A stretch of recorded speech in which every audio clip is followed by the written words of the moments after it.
The Senate Committee on Foreign Relations will come to order. Welcome, Senator Rubio. Before we start, I'll tell you what we're going to do here. I'm going to make an opening statement. Senator Shaheen is. We will then defer to Senator Rubio. Then we'll go. Excuse me. He took your chair and thinks he's running the place now, kind of like you did. Anyway. We'll then have your statement, Secretary Rubio, and then we're going to open it up to a round of 5-minute questions. Before we talk any further about what we're going to do, I want to talk a little bit about what we're not going to do. As you know, since I've taken chair of the committee, we have a zero tolerance on any kind of protests, on any kind of attempt by anyone in the audience to contact, influence, or in any way communicate with either the witness or people that are here on the dais. So that includes no signs, no standing up, obviously no shouting or comments. And so you'll be interested to hear, Secretary Rubio, since you were here last time, it's been calm and quiet. We haven't had to run anybody out of here. But if we have a problem, you'll be taken into custody and banned from the coming into this room for the next year. So with that, I would like to say a warm welcome back, Senator Rubio. We're always glad to have you here and so glad you're happy to spend time with us. You've picked up a little bit more responsibility since we saw you last time, but you don't look any worse for the wear, so I think you can handle it. And it's good to have you here again. Under President Trump and your work at the department, this administration has accomplished incredible things in a short period of time. To name a few, a secure border, a ceasefire between India and Pakistan, continued pressure on both the Russians and the Ukrainians to end the war, and the return of American hostages from the clutches of Hamas. You've instituted a return to the office for states' employees and a return to a merit-based hiring system, ensuring the department can deliver for the American people. And, of course, the Trump administration has sought to overhaul our federal spending, cutting much of the waste and abuse that wreak havoc on America's bottom line. Indeed, today up here, one of the main concentrations we have of the view is the fact that we're going upside down $1 trillion every 150 or so days. You've done all of these things while maintaining our strong presence abroad. This committee has worked hard in a bipartisan manner to approve 31 nominees for posts here and overseas to make sure you have the staff you need. And we continue to do so because you can't be everywhere at once, and the U.S. must have high-level representation on the world stage. This is important because we face threats from all across the globe. Actors from China to Russia, from North Korea to Iran have united in an authoritarian axis bent on weakening the United States. I believe China is America's greatest long-term competitor. But the previous administration treated China like an ally we disagreed with rather than an aggressor that takes advantage of America and our allies at every level. The Chinese government is fundamentally different from the United States. Where America promotes free markets and innovation, the CCP clamps down on businesses and steals American intellectual property. Where we believe that every person has God-given rights, the Chinese government commits genocide against Uyghurs and other minorities in China and harasses dissidents here in America. We want to work with you to ensure you have the tools you need to counter Chinese influence, including through the Development Finance Corporation and the Millennial Challenge Corporation. To truly counter China, we need to catalyze private sector growth worldwide where we can. As you know, China is not the only threat. Over the last decade, particularly in the last 3 years, Putin's aggression has created the largest security crisis in Europe since the Second World War. President Trump is working diligently to help end this conflict. We need to keep pushing our European allies to increase cooperation on security. Some have already boosted their defense spending to 5%, but many still need to take stronger steps to confront the threats they face from Russia. In the Middle East, even after the president's successful trip, tensions remain high. Hezbollah remains a disruptor to reform in Lebanon. Baghdad must work to disarm Iranian-backed militias. Israel remains under constant threat from Hamas and Iran's other proxies. And we all hope Syria's government lives up to the opportunity you and the president have given the country with sanctions relief. Meanwhile, the maximum pressure campaign this administration is reinstating on Iran is very promising. We stand a real chance at bringing greater stability to the Middle East. I know you and the President will continue this important work. Finally, I greatly appreciate President Trump's efforts to address long-standing issues with our foreign military sales process. Rebuilding our defense industrial base is critical to America's long-term national security, and FMS reform can play a vital role in that effort. However, I should note that many of the problems that plague the FMS process are the result of less than desirable policies and practices at the Department of Defense. It is in our interest to expand our defense production capacity and deliver needed capabilities to our allies. This committee has always worked closely with the administration on foreign military sales, and I know this will continue under your leadership. Secretary Rubio, as you and President Trump remake the State Department, I hope you'll consider this committee a partner and closely collaborate with us. As you bring the department into the 21st century through thoughtful reforms, I hope to finally see implementation of my Secure Embassies Construction Counterterrorism Act and Mission in a Box Act. These laws will help build new embassies easier, faster, and more cost-effectively, consequently freeing our personnel to conduct diplomacy abroad that advances American interests while better positioning the U.S. government to outcompete adversaries like China. Everyone who sits or has sat on this dais, including you, cares deeply about America's standing in the world. I look forward to hearing your vision for the ongoing State Department reorganization and how it will protect our national security interests. Thank you again for coming today. Again, a warm welcome, Senator Shaheen. Thank you, Mr. Chairman. Secretary Rubio, welcome back. 4 months ago, you sat in that chair and you said that China is, quote, the most potent and dangerous near-peer adversary this nation has ever confronted. You called China an industrial competitor, an economic competitor, a geopolitical competitor, a scientific competitor. I believe you were right. And yet, this administration has eviscerated 6 decades of American foreign policy investments, undercutting our ability to compete with adversaries like China. And Beijing is not just sitting back. As Elon Musk took a chainsaw to USAID and you proposed cutting 83% of foreign assistance programs, China has promised increasing its diplomatic budget by 8.4%. As we move to reduce our diplomatic workforce and discuss closing U.S. embassies, China has more diplomatic missions than any other nation on Earth. And as the U.S. canceled PEPFAR, our most successful program fighting HIV/AIDS, China has been happy to replace our global health efforts across Africa and Asia. As this administration distracts from serious national security issues with threats against Panama and Greenland, Xi Jinping has welcomed Brazil's president and other Latin American leaders pledging more than $9 billion in investments.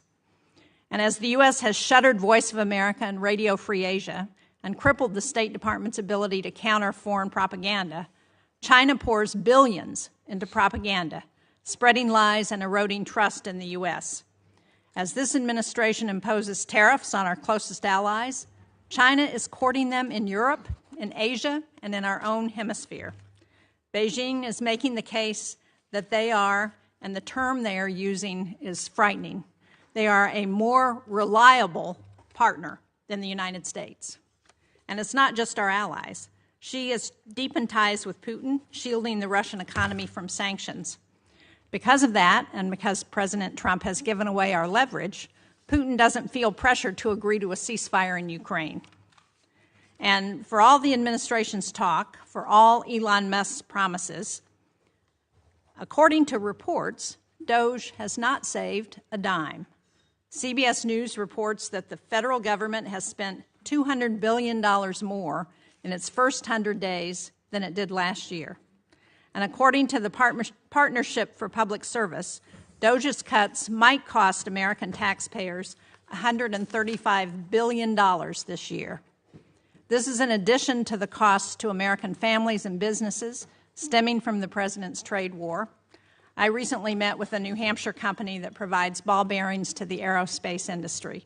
They do a lot of their business with defense. Their lead time for steel has gone from 20 weeks to 2.5 years because of the tariffs on steel. We can't support our defense industry with a 2.5-year lead time on steel. According to the Yale Budget Lab, consumers face an overall tariff rate of 17.8%, which is the highest since 1934. That's $2,800 per household each year. And these tariffs amount to the largest tax increase during peacetime in U.S. history. 4 months ago, Mr. Secretary, you said we were going to be safer, stronger, and more prosperous. But whether it's President Trump's deals with the Sinaloa cartel to let cartel members into the United States, or watching masked agents abduct a Tufts college student, I don't feel safer. With Canadians canceling summer trips to New Hampshire and hurting our tourism industry, I don't feel more prosperous. And after traveling to Ukraine and visiting the graves of people who were massacred on the orders of a Russian president this administration has bent over backwards to please, I don't feel more secure. To your credit, Mr. Secretary, your trip and the statement from President Trump that he will be lifting sanctions on Syria was welcome news. And you've worked to restart some programs and grant waivers to others. But contrary to what we've heard, life-saving health and humanitarian aid is still not flowing in any meaningful way. My staff was just in Africa. We have photos of the empty shelves and closed-down clinics. We were promised a golden age for America, but instead our disease surveillance programs are down, our counterterrorism programs are in chaos, the ceasefire in Gaza has ended and fighting has begun again, and we have unilaterally disarmed against some of our most dangerous adversaries. You know, one of the things that I'll never forget in the past 4 months is my trip to Ukraine, where we stopped in Poland, which has been one of the most pro-American countries in the world. But because of the cuts and the stop work orders, we met with one civil society leader who was working with Ukrainian refugees. And he said to me, to the Codel, we always looked up to Americans. You were our trusted ally. My trust in America is broken. They were told to remove all the American flags with the halt on assistance to foreign assistance. Removing all the American flags is a sad commentary on the foreign assistance legacy for this administration. American flags coming down around the world. Thank you, Mr. Chairman. Well, thank you, Senator Shaheen. Secretary Rubio, there appears to be a modest disagreement in view of the condition today. It's your turn. Close the gap for us, please. Thank you. It's an honor to be here on behalf of the National Archives, and in addition to... We don't have time for you to list. Okay, well, we'll focus on state today. I appreciate the opportunity to speak to you today. You know, when I came here 4 months ago, I told you that what I wanted was a State Department that was at the heart and soul of American foreign policy, that it was the single biggest driver both of action but also of ideas, and we're well on our way to achieving that. And the way I'll talk about some of the individual things we've accomplished during that time, but first let me explain sort of some of the processes by which we seek to arrive at it. The first is a reorganization of the way the State Department functions. And we have sort of previewed that with the committee and many of the individual members. Obviously, we'll have to we've taken input and are taking input now through the notice process, and then we'll come back to you with a formal congressional notification once. But we are taking a lot of the input, both provided by individual members and your staff, but also from inside the building. But if I could simplify the goal is this, and that is... Yeah, all right. First...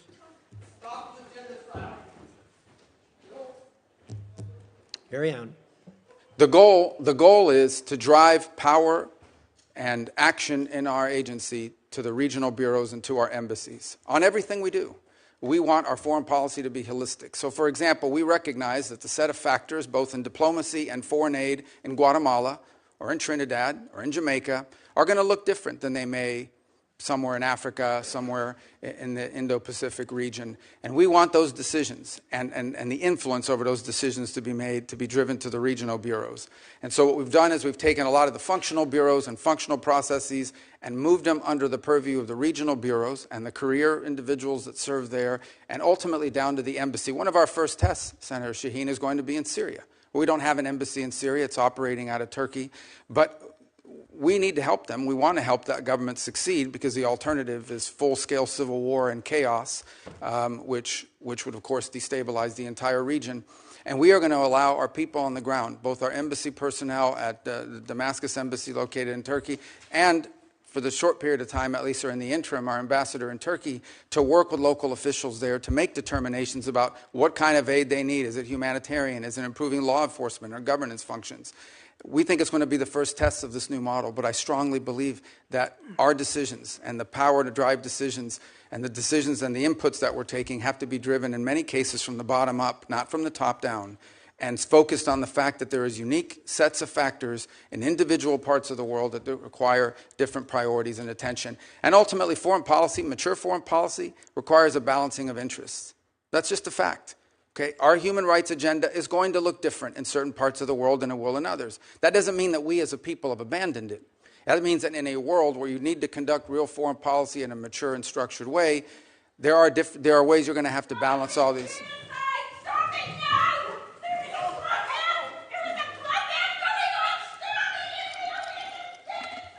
Actually, Senator Rubio, we're making progress. There's protesting in English now. Oh, remember that? Yeah. Remember last time. So we have to understand, and that's why we think it's so important that our regional bureaus be at the core and at the heart of everything we do. And so we feel good about that part of it. By the same token, I think critical to this are some of the reforms we're trying to make to foreign aid. And I said when I appeared before this committee, everything we do has to make us stronger, safer, or more prosperous. So we've undertaken a review of our foreign aid. And the reality is that there are many of these programs, some are good programs. Some make all the sense in the world, and we wanted to pursue those programs. Go ahead. Some of these programs make all the sense in the world, but frankly, on the priority scale, perhaps other programs were more important.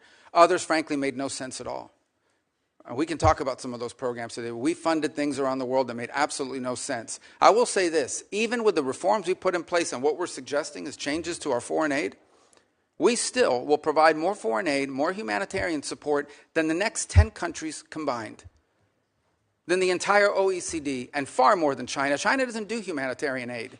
China does predatory lending. That's what Belt and Road Initiative is. That's what all of their aid. They have zero record of doing humanitarian aid in the world. And frankly, they don't know how to do it. They have no interest in doing it. What they're very good at is going into some country, making you a loan, and then holding that debt over your head. And that's what they continue doing. By the way, you have to hire a Chinese company to do it.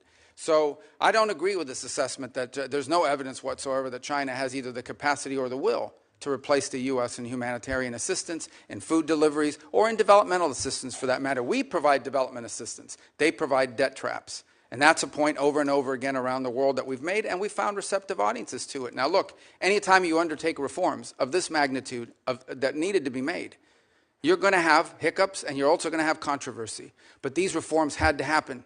At USAID, 12 cents of every dollar was reaching the recipient.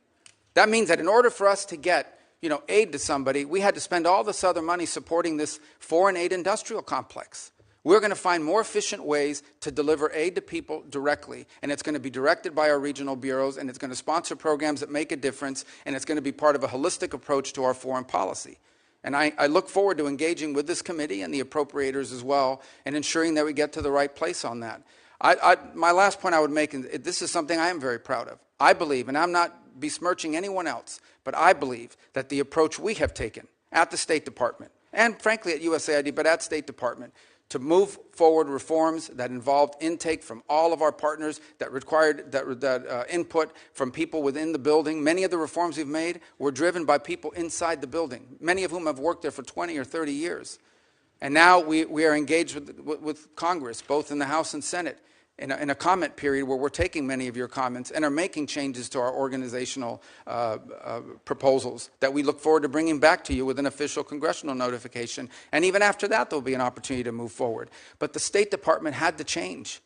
I'm telling you, it was no longer at the center of American foreign policy. It had often been replaced by the National Security Council or by some other agency of government, when in fact we have these highly talented people, many of whom have served in multiple posts around the world and have a holistic view of how foreign policy needs to be conducted, that were being edged out. Because you know what? When I get a decision memo early on at the State Department and they would hand me these memos, there were 40 boxes on this piece of paper. That means 40 people had to check off, yes, okay, before it even got to me. That's ridiculous. That takes too long. That's why people said, don't use State Department. They take too long, and it's too cumbersome. And any one of those little boxes didn't get checked, the memo didn't move up the chain. That can't continue. We can't move at that pace in this world.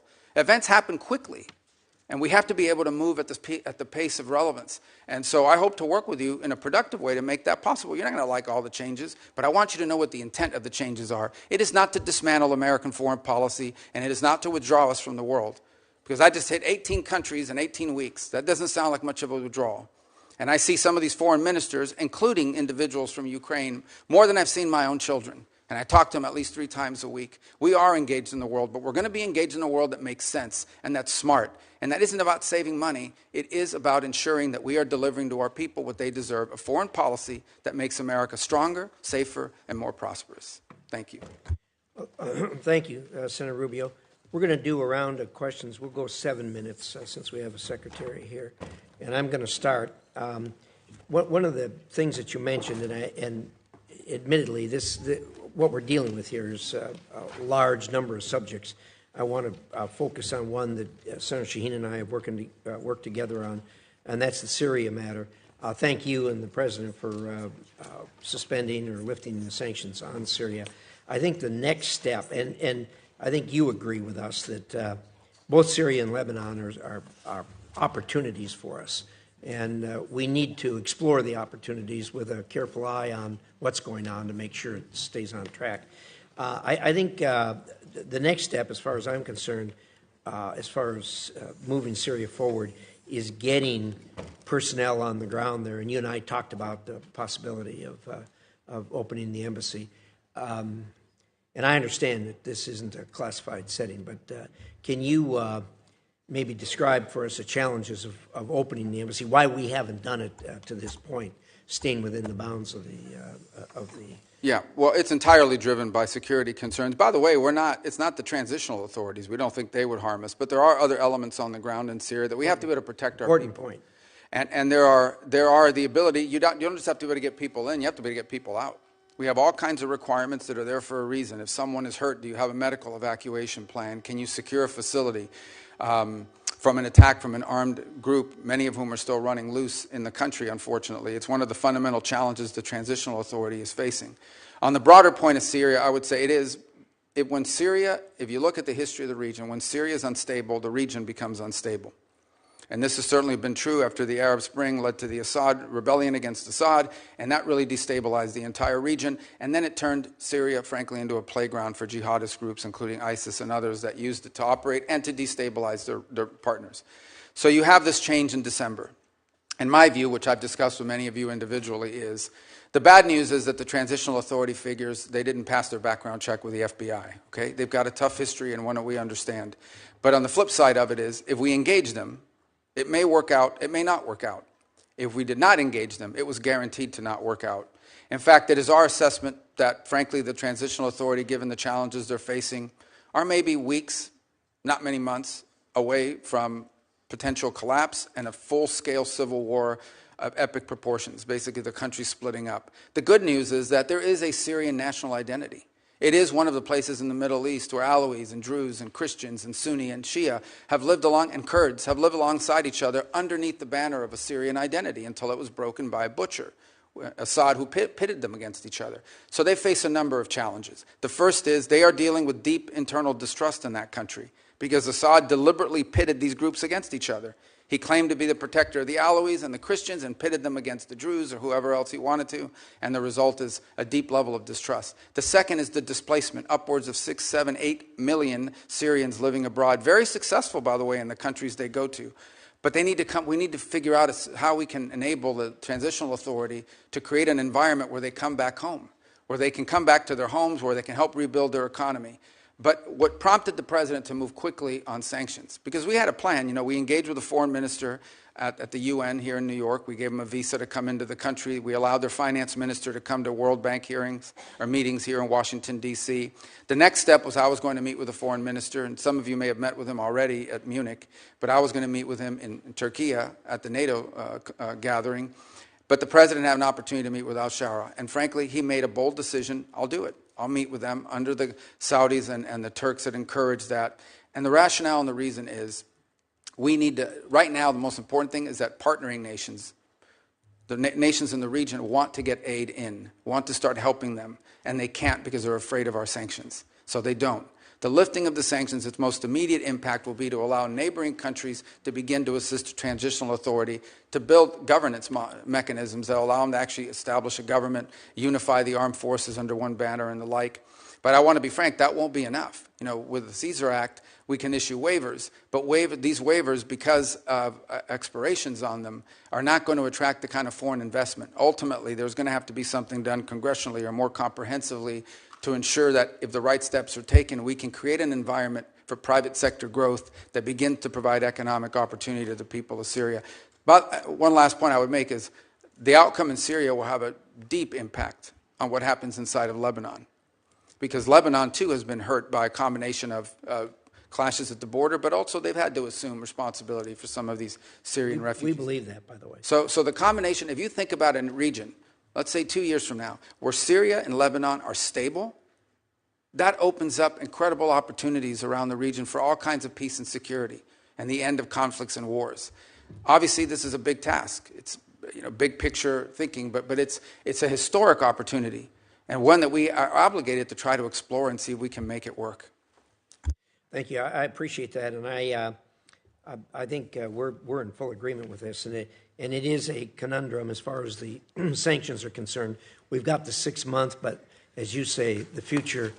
It's hard to predict the future since it hasn't happened yet, as Yogi Berra used to say, and there are real issues and risks in the future. We can take it a step at a time. You issued a visa to the foreign minister. Senator Shaheen and I met with the foreign minister in Munich. You issued him a visa to come to New York, which was important to meet with other heads of state. Do you have the ability to do that for the president also? Sure. I mean, we could, and there may be an opportunity to do that come the General Assembly of the United Nations. Yeah, probably will be, and I think that's important. Let me, we do hear a lot of complaining and renting of garments over cuts here and there on our foreign assistance, but the number you laid out is absolutely stunning. That the United States contributes more to foreign aid than the next 10 countries put together. I mean, that's an absolutely stunning number. So I guess what you're telling us before we feel too guilty about it, that we need to look around and compliment ourselves for what we are actually doing and have been doing for a long time. Fair statement? Yeah, there's no doubt. And we want to do it in a smarter, more targeted way. Yeah. Lastly, let me give you a minute on PEPFAR.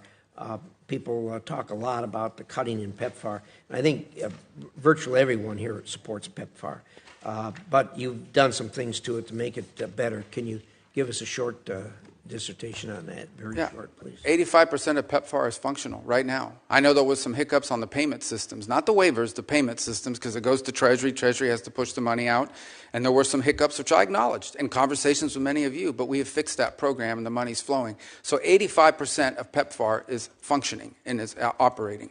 There was reduction in about 15% of or individual pieces of the program, but PEPFAR today stands at 85% of functionality. And when I hear these stories about, well, the money's, we're moving money out of the building every single day, 20 million one day, 35 million the other. I mean, money is moving out the door. It's going to somebody.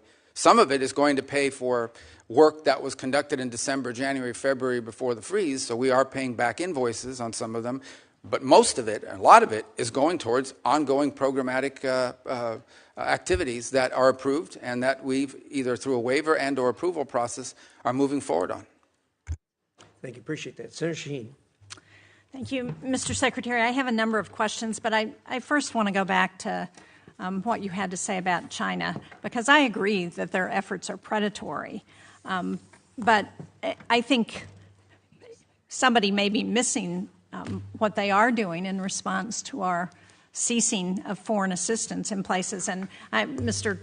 Chairman, for the record, I'd like to submit this fact sheet. The PRC supporting international assistance as U.S. withdraws. It's dated April 29th.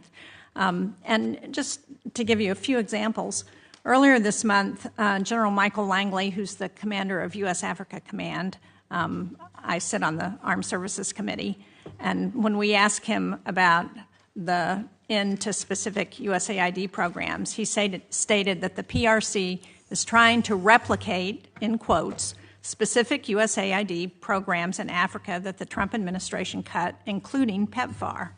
And, I mean, there are several pages of these examples. Another one is in Cambodia. After the U.S. terminated $2 million in demining programming in Cambodia, the PRC immediately announced $4.4 million to expand its own demining programs.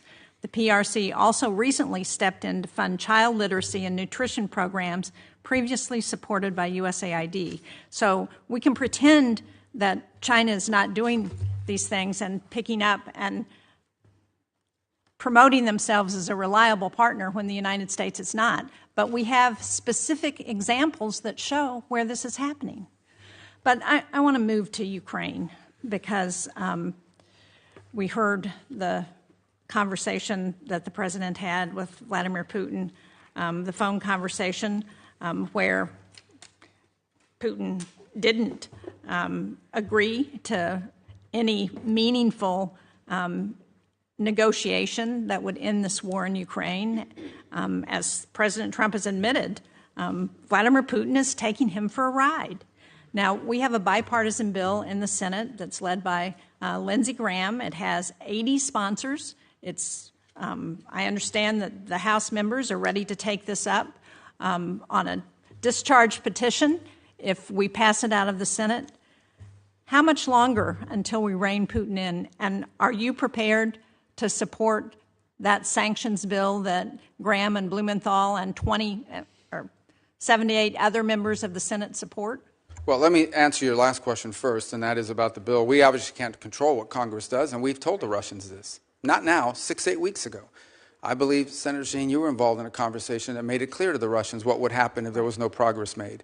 And that's been repeated multiple times. I would also make this point, and it's important. Every single sanction, not one sanction has been lifted on the Russians. Every single sanction that was in place under the previous administration remains in place. So this idea we've given up leverage, well, we have the same leverage today that we had under the previous administration. Well, now, Mr. Secretary, I would argue that the leverage that we've given up is taking NATO membership off the table, taking away a commitment to continue to help the Ukrainians with intelligence sharing and with military equipment and arms that they need to help fight this war. Well, that continues. There was a pause for 1 week. All of that was restarted. That was intelligence sharing, though, but it doesn't cover the equipment and arms. Oh, absolutely. That program has not been rescinded. They continue to receive armaments from the United States. And we continue to fund what the Ukrainians need as the president, and are you prepared to pass another supplemental bill to support them? Well, that's a different decision. That's a different question. That's not up for me to decide. The White House would have to make a determination about whether to come to Congress for a supplemental. But everything that's been approved and congressionally appropriated is ongoing. In fact, to the extent that the Ukrainians have asked for anything additional, what they've asked for is air defenses, Patriot units, which frankly we don't have. But we are working closely with our NATO allies. There are NATO allies that do have some batteries of Patriot missiles that they could provide or transfer over to the Ukrainians to defend, for example, the airspace of Kyiv and other places. And we've been encouraging in that front and working alongside our partners there to get deliveries of some of these systems. As you can imagine, none of these countries want to give up their Patriot systems either. But we can't make them fast enough, and part of the challenge we have in Ukraine is that munitions are being expended substantially faster than the ability of the broader West, not just us, but the West, to produce them. Now, that said, on the issue of Ukraine, here's what we can all agree on. There is no military solution to this crisis. Right. It will have to end in a negotiated settlement. And the fundamental challenge we have in Ukraine is this. Russia wants what they do not currently have and are not entitled to, and Ukraine wants what they cannot regain militarily. And that's been the crux of the challenge. I don't disagree with that at one level, but on the other hand, what Vladimir Putin is doing now is playing for time, and he's playing this president like a fiddle. And the longer he plays it, the more opportunity he has to gain territory in Ukraine, and the harder it's going to be to get him to the table. What we need to do is to put pressure on Vladimir Putin in every way we can to ensure that we can get them to the negotiating table. Well, I disagree with this playing with a fiddle analogy, because the truth of the matter is when Vladimir Putin woke up this morning, he had the same set of sanctions on him that he's always had since the beginning of this conflict, and Ukraine was still getting armaments and shipments from us and from our allies, and the European Union is about to impose additional sanctions, and the U.S. is looking for no Patriot batteries to be able to transfer from other NATO nations into Ukrainian hands. And what the president's trying to do is end a war.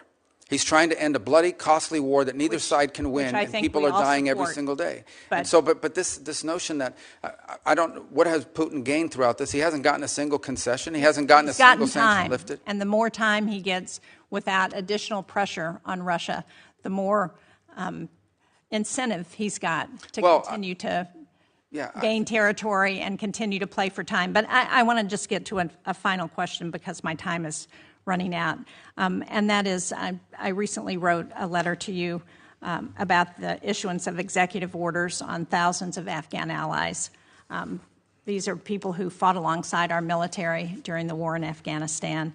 They've been stranded in Qatar and Albania and Pakistan and Afghanistan. These are individuals who have been vetted already. They're ready to travel to the United States.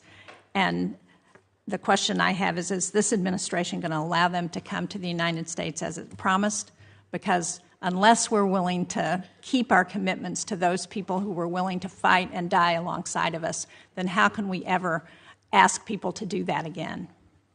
Yeah, a couple points. Some of those are I think the issues that is getting mixed up here is whether we are going to pay for them to fly to the United States once a visa is issued, or whether they have to find their own transportation to the U.S. So there's two separate topics: our payment to move people forward, but also the issuance of the visas. And when that is still going through an internal review as to who is going to be allowed in, there's been a review of the vetting process that's been used.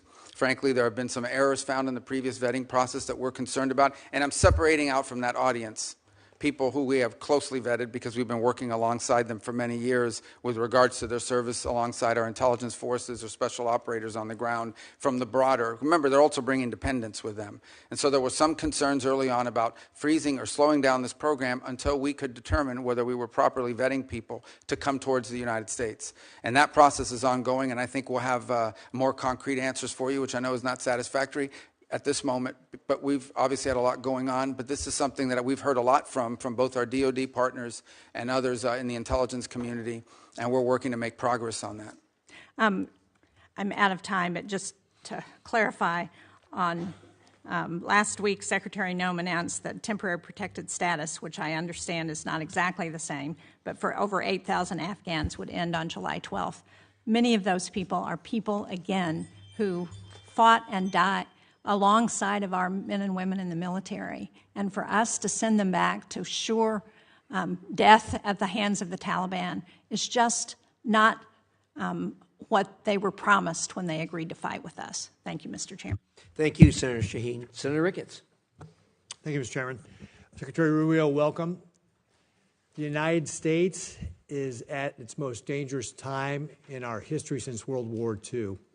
And we know, we can see what Russia's done in Europe. We know the increasing aggression of communist China, Iran, North Korea. I want to hit upon Iran real quickly here. As you know, this is a theocracy that's got brutal mullahs and corrupt military.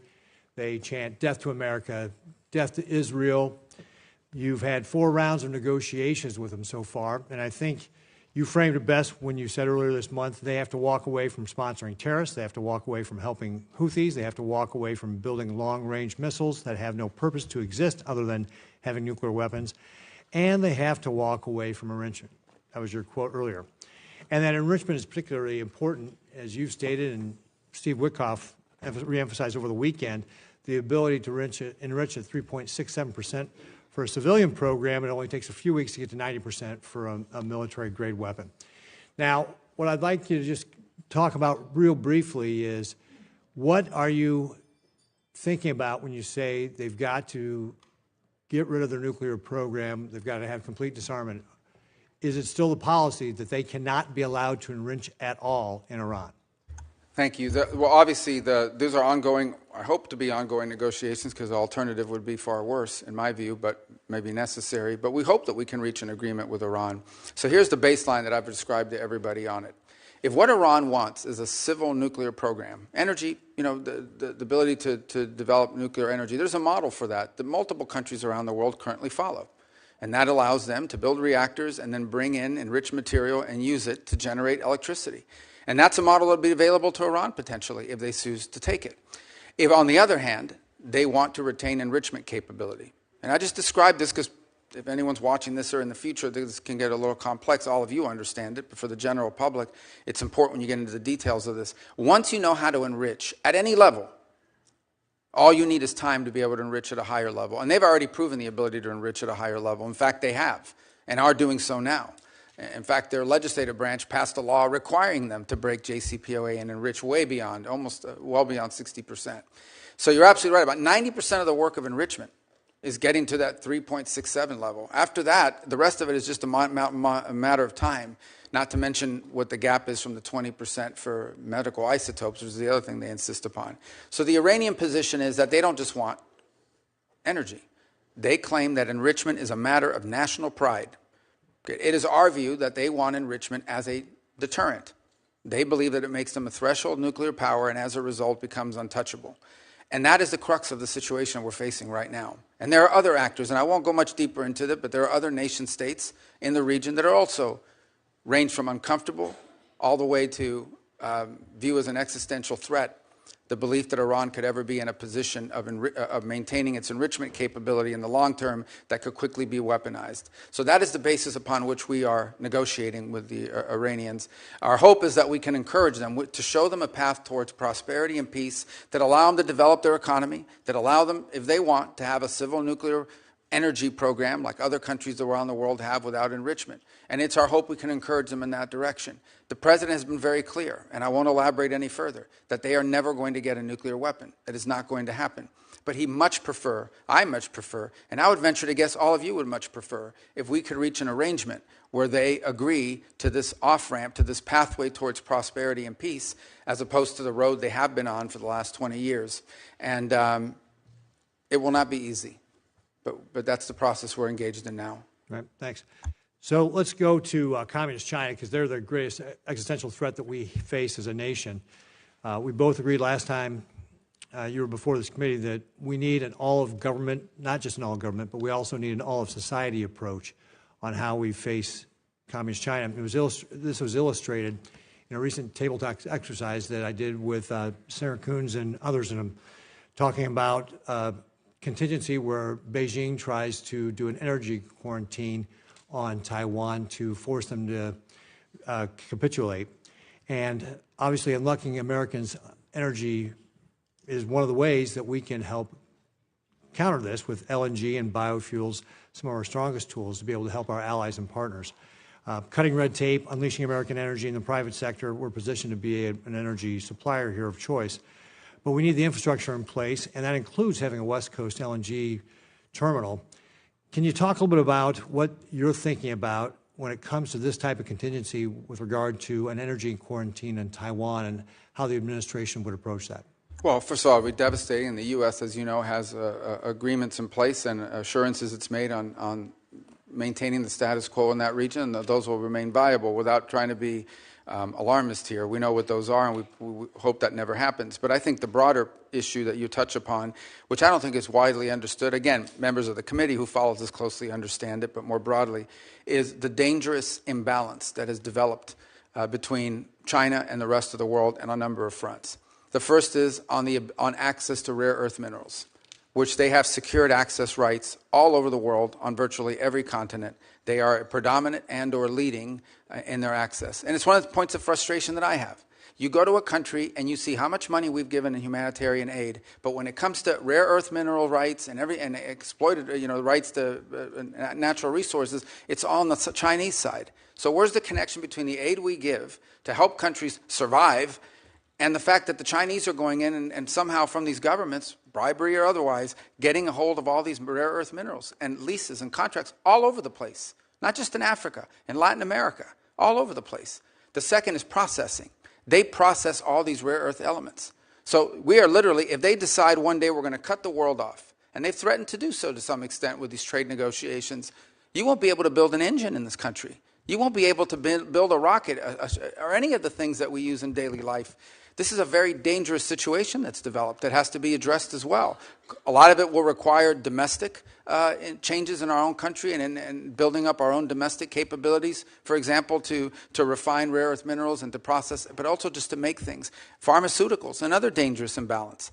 We were, all this talk about them getting close to the Europeans, they're dumping on the European market. They're dumping electric cars. They're dumping all kinds of products because they're overproducing. They don't consume. So they dump all these products onto the European marketplace. But you know what the Europeans are very concerned about, the Italians in particular? They used to lead the world in pharmaceuticals, at least in the precursors and the key elements and the basic ingredients. Now the Chinese dominate 80-something% of that industry. They could cut off our medicine. So I think when you talk about energy, I could apply that to a host of critical industries in the 21st century. If we don't address that imbalance, which is what we're hoping to do with some of the trade proposals, but also domestic matters that the administration is taking on, we're going to be in real tough shape here very soon if we're not already.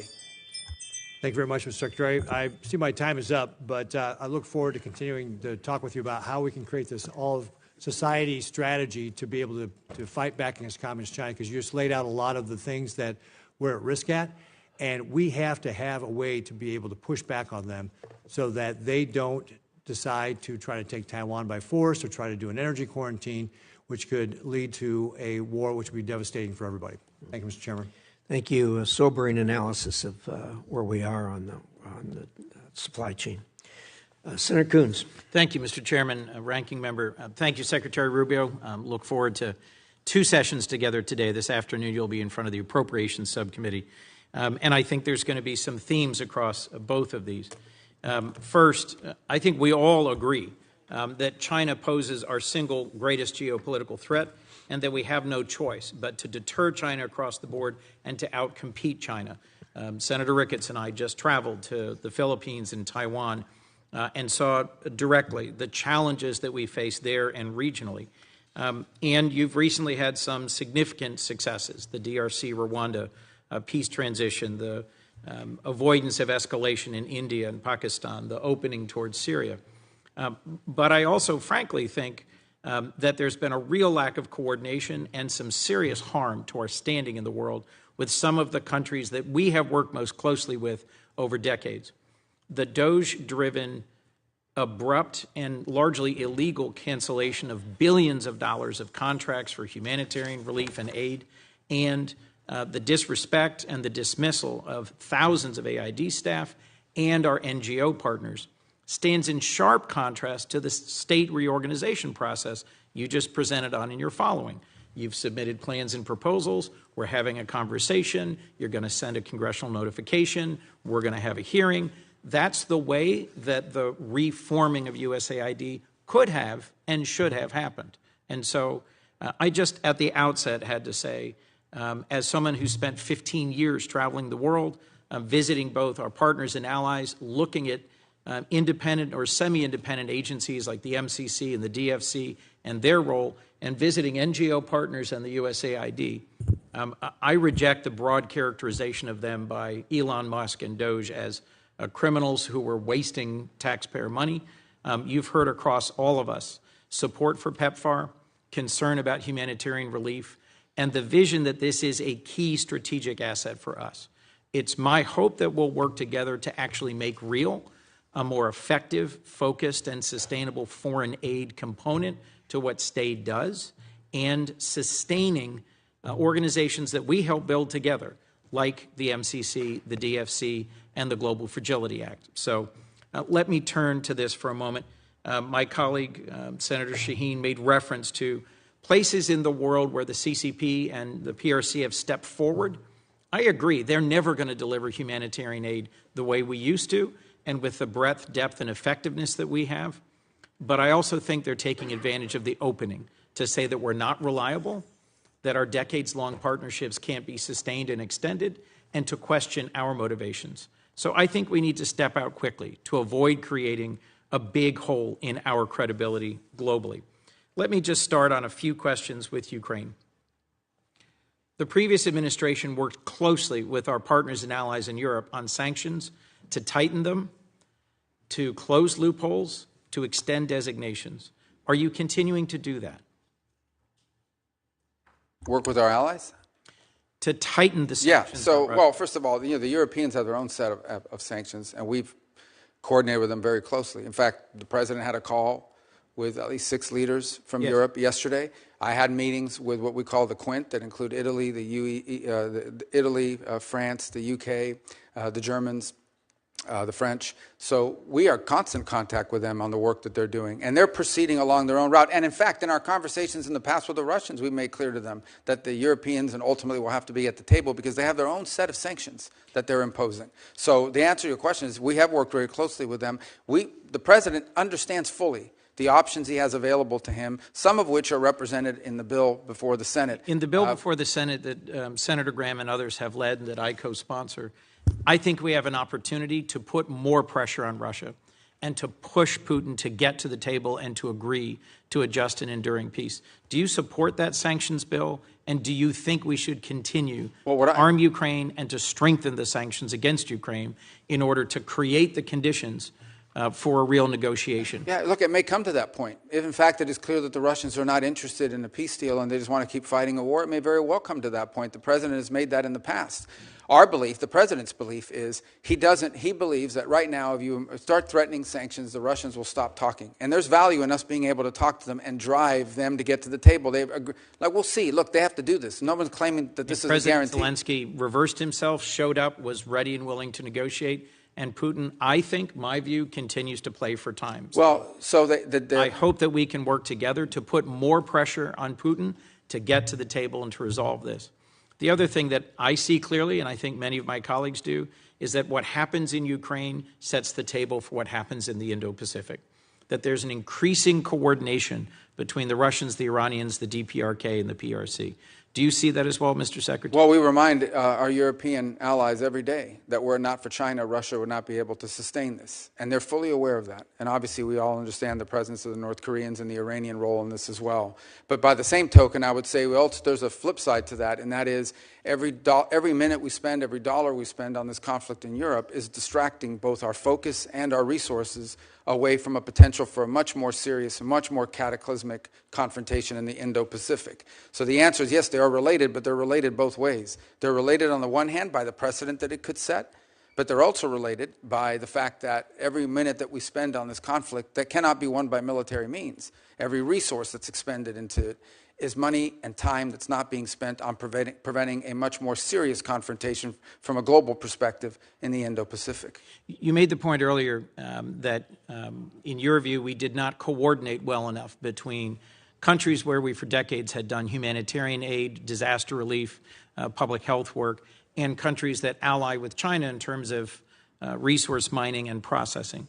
One of the countries we visited was the Philippines. The Philippines is the most disaster-prone country on Earth. They have more typhoons, volcanoes, earthquakes than anywhere else, and they are a treaty ally of the United States.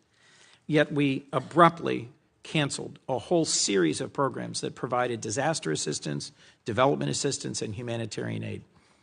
My hope is that we will work together to follow an appropriate and legal process to reform foreign aid and to align it with our values and priorities. I've long seen the MCC and the DFC as critical components in pushing back on what you correctly perceive as the PRC's extractive engagement with much of their region. What do you see as the future for organizations like the MCC and the DFC? And when we next speak this afternoon, I'll be pressing you on the America First Opportunity Fund and understanding how this nearly $3 billion Agile fund will fit into the picture for the future of aid. Yeah, on DFC, we don't control those two entities. They're independent. They're both undergoing a review. DFC, I think, has the opportunity to potentially even expand. That's not a commitment, but I'm telling you there's talk about that. On Millennium Challenge, I think that I saw some reporting out there that it was being imploded. My understanding is the way it's being approached is that it's being reformed but not done away with. It was actually created as an alternative to the way we did aid with USAID. And so there's work happening on both of them. So my personal view on DFC is I think DFC has an opportunity to perhaps do more. And it's the sort of investment we want to make around the world and the way it's structured. And on Millennium Challenge, it's undergoing a review right now, but the review is designed to improve it, not to eliminate it. Well, we should talk more directly about that. I'm concerned that what's happened in other agencies is happening there. The overwhelming majority of the headquarters staff being suspended or fired, and then compacts eliminated more quickly than it's being reformed. Same thing with global communications through USAGM, Radio Free Europe, Radio Free Asia. I'm concerned that we are conceding spaces to the PRC when we should be working together on a shared objective, which is to deter and compete successfully with the PRC. Thank you. Senator Curtis. Thank you, Mr. Chairman. Mr. Secretary, as you talked about visiting 18 countries and not being with your kids, I had a pain of guilt with you being here today, but thank you for making this a priority and being with us today. This might surprise some of my colleagues and maybe even you, but for the last several years, I've led a Republican delegation over to the Conference of the Parties, COP, and I believe that a Republican voice is really important at that table. I would point to issues, for instance, like nuclear. When I first started attending COP, nuclear was out of power, and we were shouting from the housetops that we had to have nuclear power, and I think that's shown the influence of a Republican voice over there. Your agency has done, and I applaud, a lot of reduction in cost cutting. Part of that's been the State Department's Office of Global Change, which would normally handle the COP arrangements. I'm wondering who we would work with, and if you've given any thought of who we can coordinate to make sure the U.S. and that we have a good presence over there in Brazil. Yeah, so that'll be rolled into our Economics Bureau in the restructure. And I think on the energy front, it's actually going to be at the forefront of foreign policy for the next 100 years. One of the reasons why just AI alone and AI development alone is going to put a strain on the amount of energy that it's going to take to produce AI and AI-driven innovations will. We just don't produce enough global energy to meet it. And so it's going to provide two things: the strategic opportunities for nations that can deliver cost-efficient energy and in a sufficient volume. It's going to become an enormous opportunity for these countries to be leaders in the AI space. But the other is it's going to put a strain on everybody else because it's going to use up those energy resources. So we need to be at the table to have conversations about how, not just what our role in energy is, but how we help invest or partner with countries that have a supply of energy. So as an example, Paraguay has a hydroelectric plant right now, and they were in a long-term deal with Brazil where they sold them 50% of the energy being produced. That deal is now expired. They're trying to figure out what to do with the 50% of electricity generated by hydropower that is no longer going to be going to Brazil. And they can't put that in a tank and ship it overseas. So someone, if they're smart, is going to go down to Paraguay and open up an AI facility. Guyana has just made extraordinary discoveries on natural gas and oil. This is a country that's going to become incredibly rich very quickly and has an opportunity to both invest that wealth to develop their society, but also become a platform for other industries that could help strengthen the region. For the sake of time, I just would love to work with the State Department on that, make sure we have a good presence for that message. I also believe the United States can carry a message that you don't have to give up affordability, you don't have to give up reliability, and we can also be clean. I think that's a really strong message for us. Foreign assistance has been talked about a lot today, and I'd like to just point out that there are a number of philanthropic entities in Utah. We have the Church of Jesus Christ of Latter-day Saints who are really ready to stand up and go to work. I know Catholic Charities, there's many like that. And just want to make sure you're factoring those into kind of your rebuild and restructure. I know there are a lot of people like that ready to jump in and be part of this. Absolutely. And just to go back on foreign aid for a moment, we're going to be doing foreign aid. We're going to be doing humanitarian relief, disaster relief. We're going to be doing all the things we've done before, maybe not some of the same projects, but we're going to be doing all of it. The difference is it's going to be coordinated out of the umbrella of the State Department, and it's going to be part of a cohesive, coherent foreign policy. And it's going to be driven by our embassies and our regional bureaus.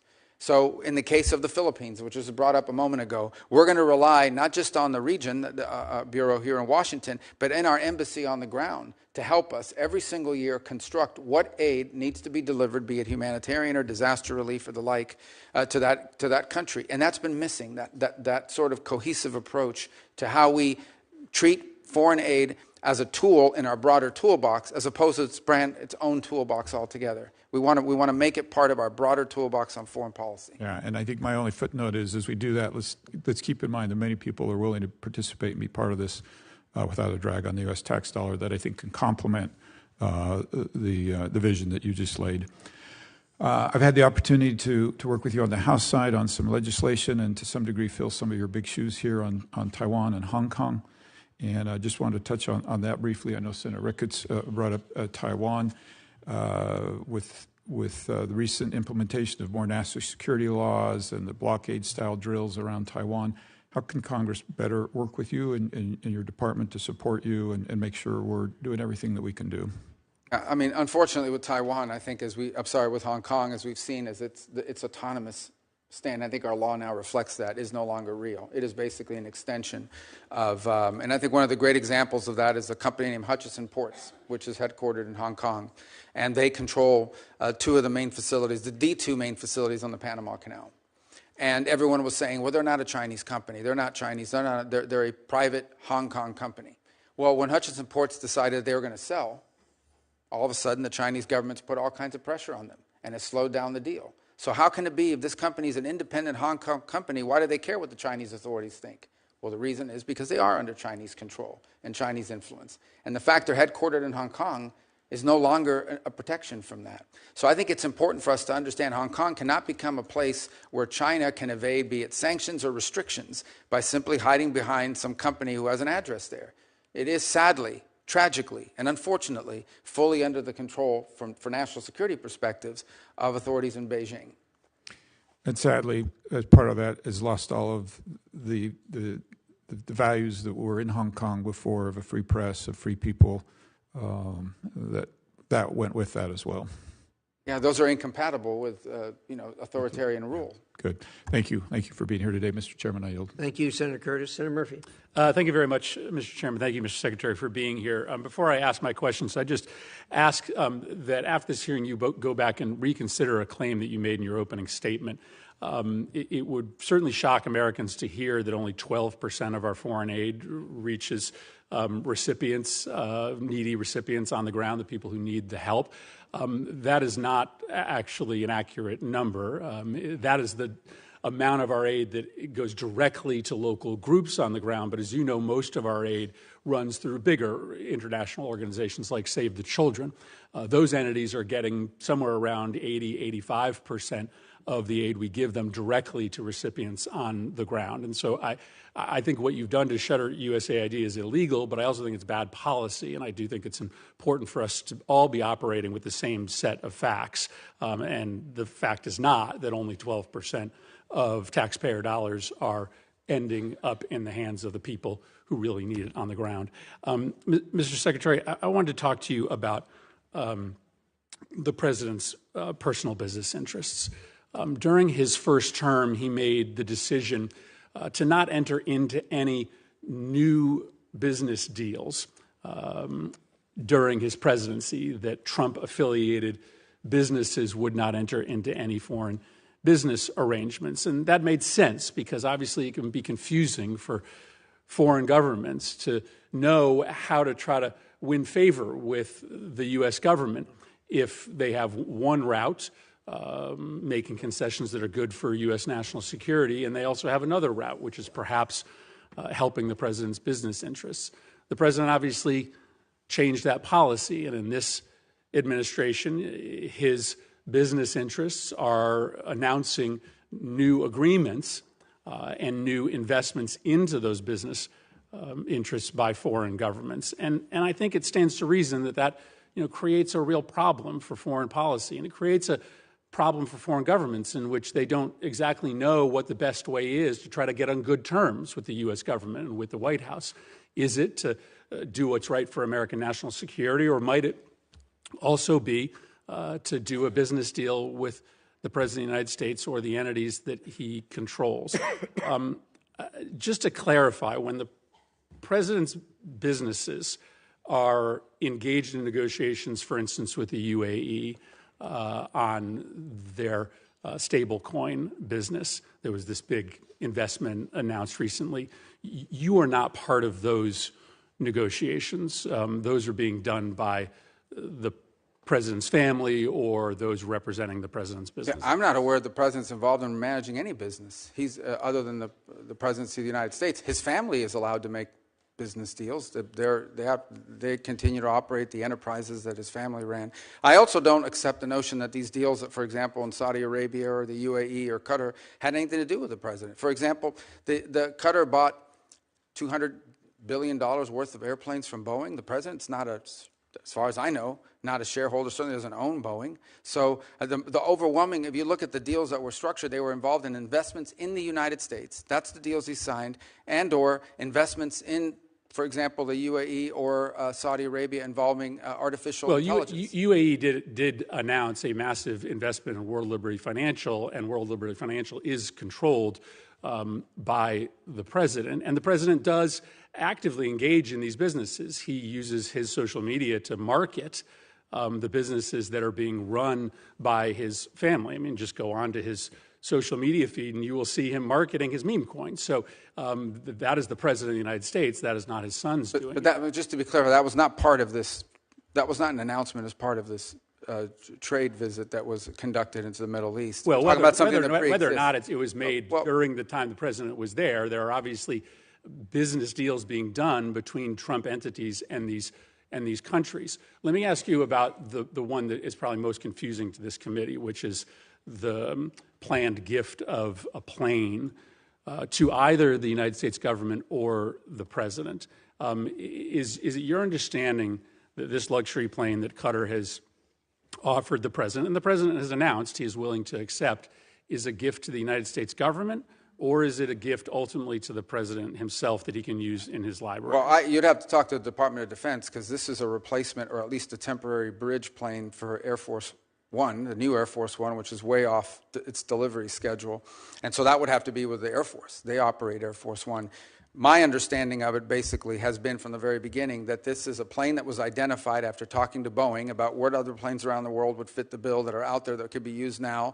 They identified the ones that Qataris had as an opportunity for one, and as a result, or the UAE had as opportunity for one, and that's how that deal was. And it's not your understanding that the plane ultimately will belong to the president or to the president's library after. Well, I'm not involved at that level of it. I've never heard that before. What I've heard is that plane will replace Air Force One, which is an Air Force plane. Let me ask you about the dinner that's happening this Thursday night. The president has offered access to him to the 200 top purchasers of his meme coin. Reports are that maybe about half or more of those individuals who will be meeting with him, many in a VIP reception, are foreigners. Do you have a list of those foreign individuals who will be meeting with the president? I don't.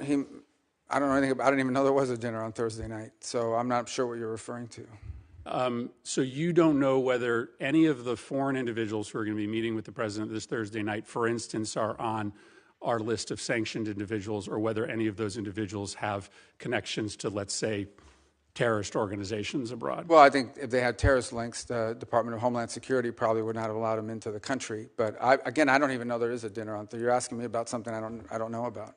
Well, but listen, this is a dinner that the president is having.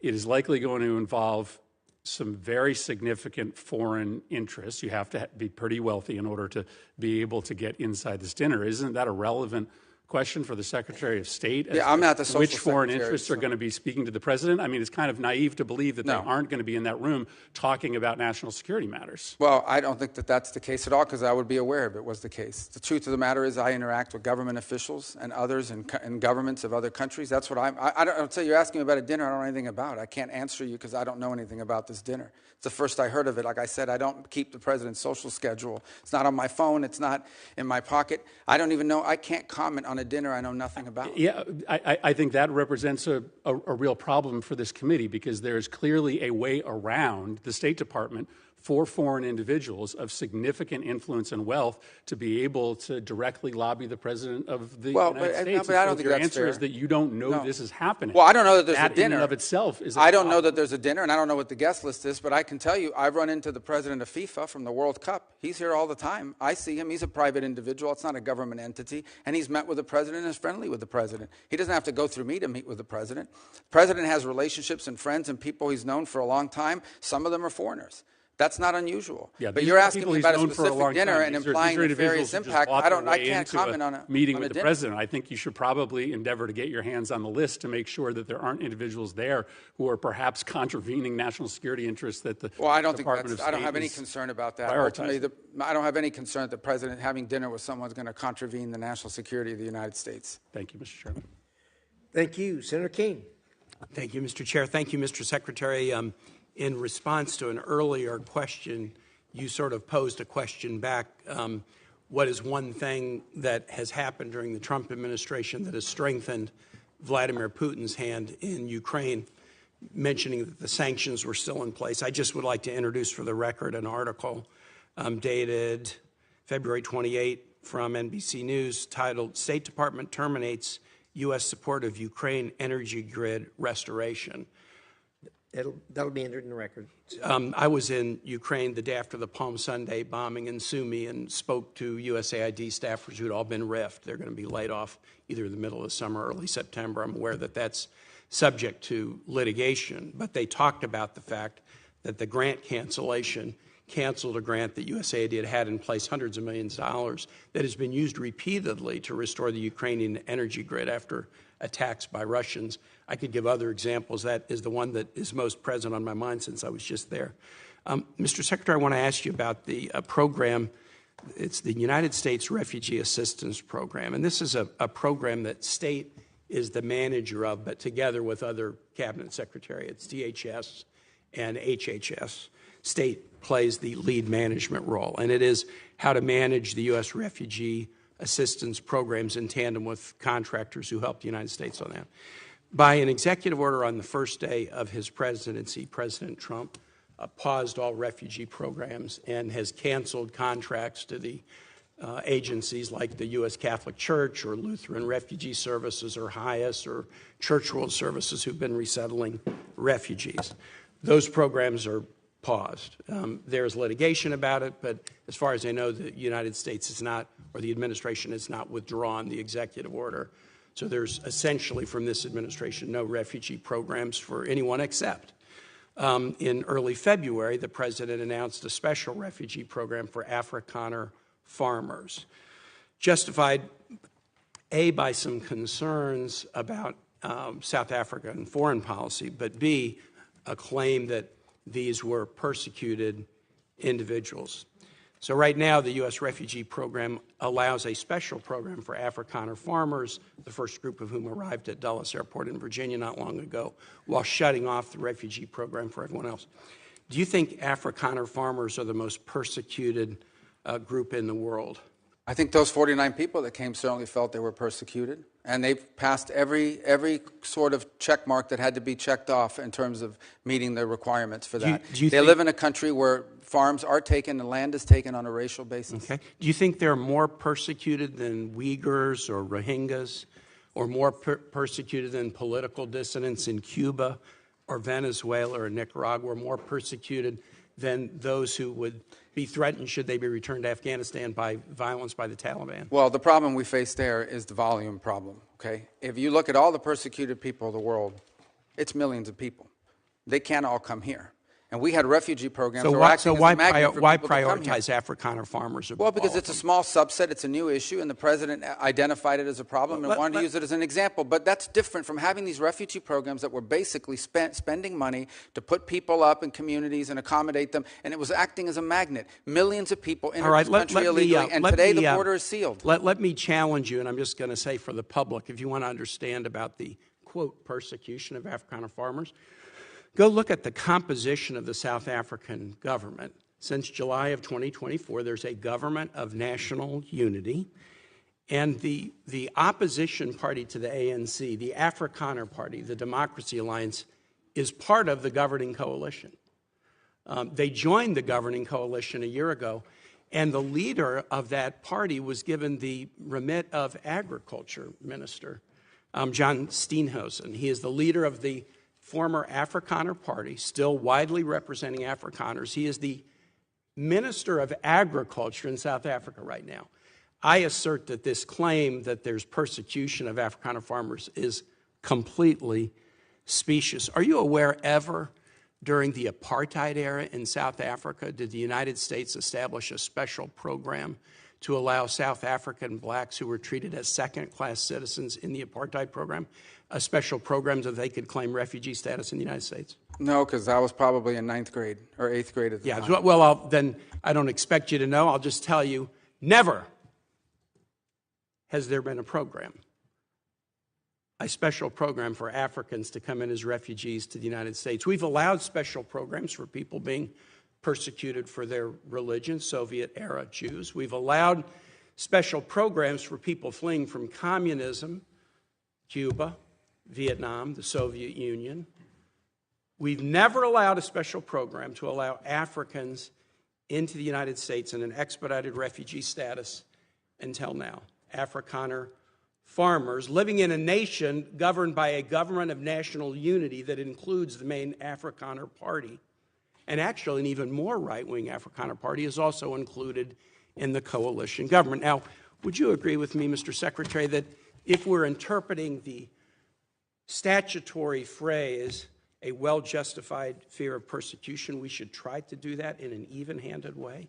I think we should try to do that in the interest of the national security of the United States. So okay, I agree with you too. We should.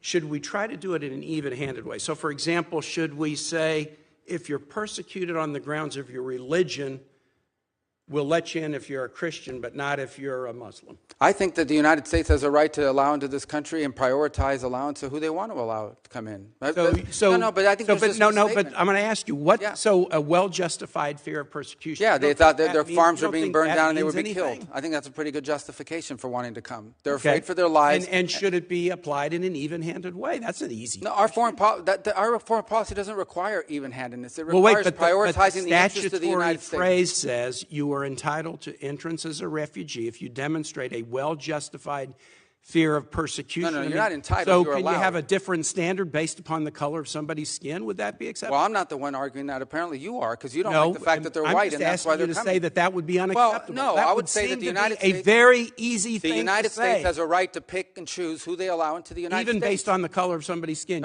You're the one that's talking about the color of their skin, not me. These are people whose farms were being burned down and they were killed because of the color of their skin. Well,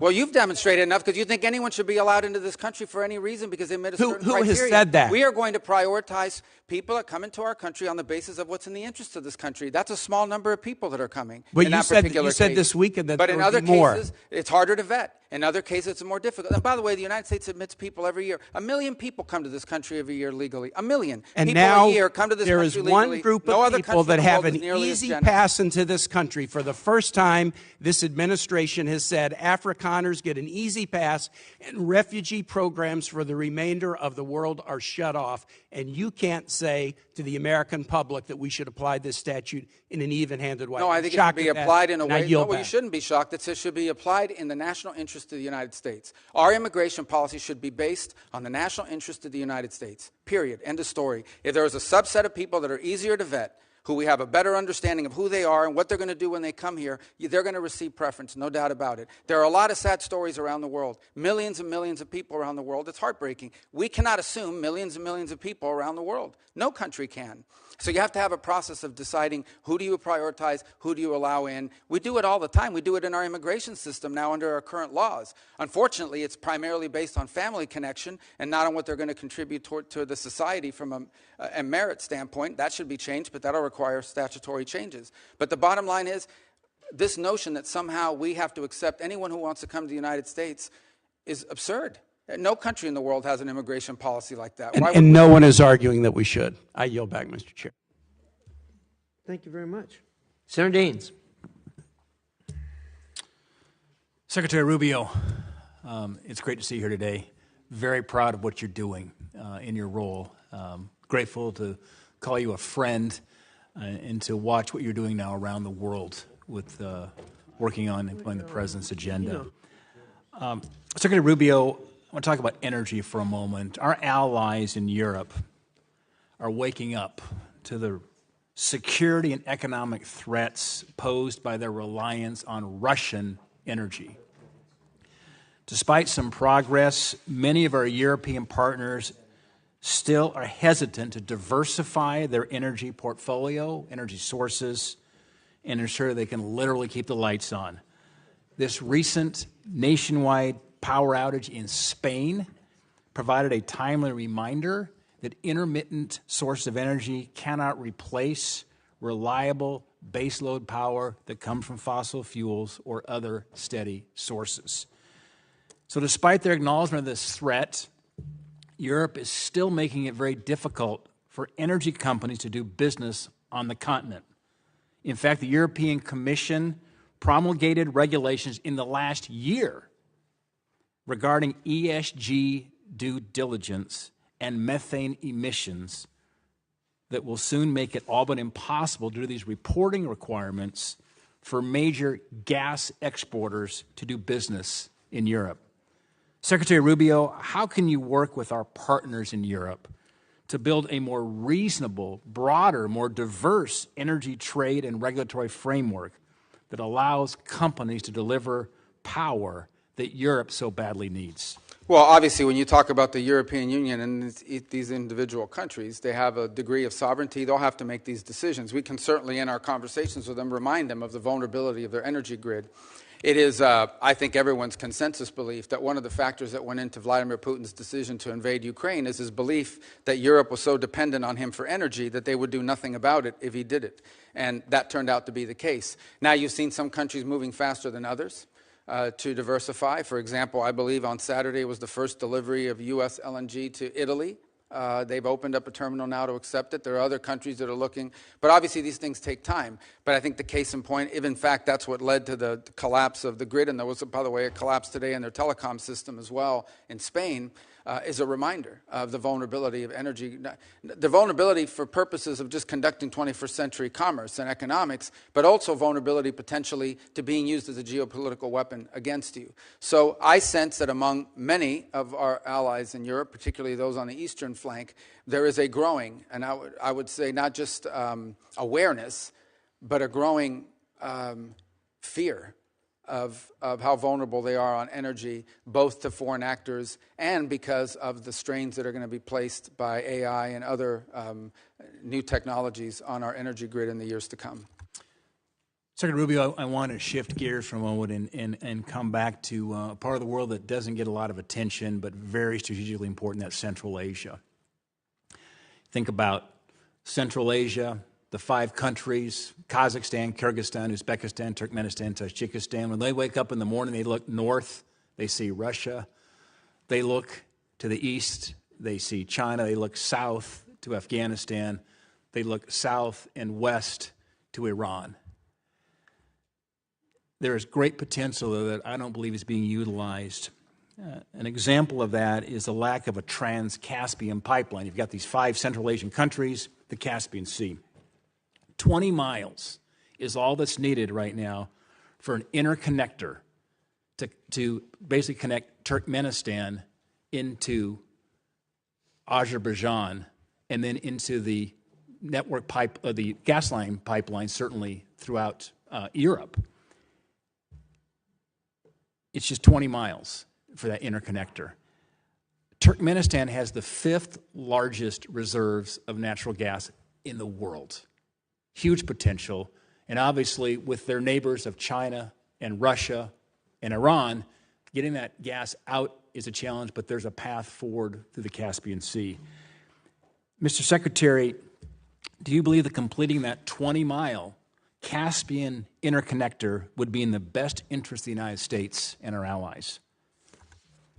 I think the answer is yes. That's what you're saying. I mean, it sounds to me that way from what you've described. I can't say I'm an expert on those 20 miles, but I could certainly see from your argument, the way you put it forward, that it makes all the sense in the world. And it reminds me, once again, of why we want so much of our foreign policy to be driven at the regional and embassy level. Those are exactly the kinds of opportunities that in a different context, where how we were conducting energy policy would be lost. Those are exactly the kind of opportunities that would be driven from the bottom up. Ideally, we would have embassies, and we would have individuals in the bureaus that would identify these operations, and within that bureau be able to operationalize it by conducting energy diplomacy. Potentially, are there American companies or allied companies? I apologize. Are there American companies or allied companies that can contribute to that effort, that can help us to fill that gap and provide the contracting work needed? Yeah, you know, and Secretary, what's fascinating is when you engage those countries, and I was the first U.S. Senator to be in Turkmenistan and Tajikistan in 13 years when I went over there last November. As you can see, energy is a very emotional thing to me. It is, Mark. I get choked up, too, thinking about it. But they talk about multi-vector diplomacy over there because you've got the Russians and the Chinese who are actively engaged right now, and I think there's a bit of a vacuum as relates to the United States, and we can help fill that vacuum because they want to work with us. They were thrilled with this election in November. I spoke with every one of the Central Asian presidents, each one of them, one-on-one meetings. They were very pleased to see the outcome in November, and now they're ready to move forward here with a close relation to the United States. And I think Azerbaijan and that interconnector could be, as they say, that is the cork on the wine bottle of Central Asia that could actually unleash some of this energy and move it towards allies and friends of the United States instead of being dependent on Russia and China. By the way, they've been a very valuable ally in the global war on terror as well. There's a counterterrorism mission here as well. I would just throw out in terms of your radar, because you've got a lot on your plate right now, Mr. Secretary, but I think we could encourage the modernization of trade relations in that part of the world where there's, frankly, a lot of great power competition going on. But anyway, Mr. Secretary, it's good to see you up here. Godspeed, and thanks for all you're doing for our country. Thank you. Thank you. Thank you, Senator. Senator Merkley. Thank you very much, Mr. Chair, and greetings, Secretary Rubio. And it was a pleasure to work with you when you were in your Senate capacity on a number of human rights issues related to China, Taiwan, Tibet, Hong Kong, and certainly the Uyghur Forced Labor Prevention Act, which I think is a standard and a strategy I hope will spread to other countries to reject goods made by slave labor in China. Today, however, I want to wrestle a bit with another what I consider to be a humanitarian tragedy, the conditions in Gaza. I very much supported Israel going after Hamas following October 7th, but we are now well over a year and a half into this, and there's a new phase of events, which I'll try to summarize. 6 months ago, Finance Minister Smotrich said Israel should thin the population through voluntary migration. He also used the term encouraged migration. These terms are considered a euphemism for forced displacement. And the strategies of forced migration are food denial, the demolition of homes so that there's no place to return to, and driving people from one area in the Gaza Strip south to the southern side. Then there is a new plan called Operation Gideon's Chariot, mass call-up of troops in Israel. And Netanyahu said a few days ago, he said, we're going to take over all the areas of the Gaza Strip. By the way, on that forced displacement or the demolition of homes, I want to put up a chart to accentuate the point. This is satellite images done by the New York Times that show before the war, the detailed homes, mass damage before the ceasefire, and then since the ceasefire, absolutely, the entire neighborhood turned to rubble. There's just basically nothing left that is habitable. So I wanted to just make the point that it's not some theory about the strategy. The strategy is being implemented and implemented very aggressively and effectively. But let me return to the issue of food denial. The Office for Coordination of Humanitarian Affairs estimated that in February, 2,000 children were admitted for treatment of acute malnutrition. I was thinking about the strips that are used. They're called MUAC strips, mid-upper arm circumference. It's basically a measure of the bicep. And I saw them I went to areas that were under starvation in Africa, and I saw these being used, and you'd see a child, and you would think this child is just maybe 2 years old, and they'd be 5 years old, and their arms as thin as toothpicks. And I was struck when a UN health representative returned and said, and I quote, "I've seen them in the wards," referring to the hospital wards, "a child of 5 years old, and I thought he was 2 and a half." So Ulcha said 2,000 children acute malnutrition. That's a nice way of saying we're starving. In March, there were 36 children admitted for acute malnutrition. The denial of food began, the blockade began March 2nd, so the numbers are undoubtedly up much higher in April and now into May. The World Health Organization reported a couple days ago that 57 children had died from the effects of malnutrition. That blockade shows signs of being changed.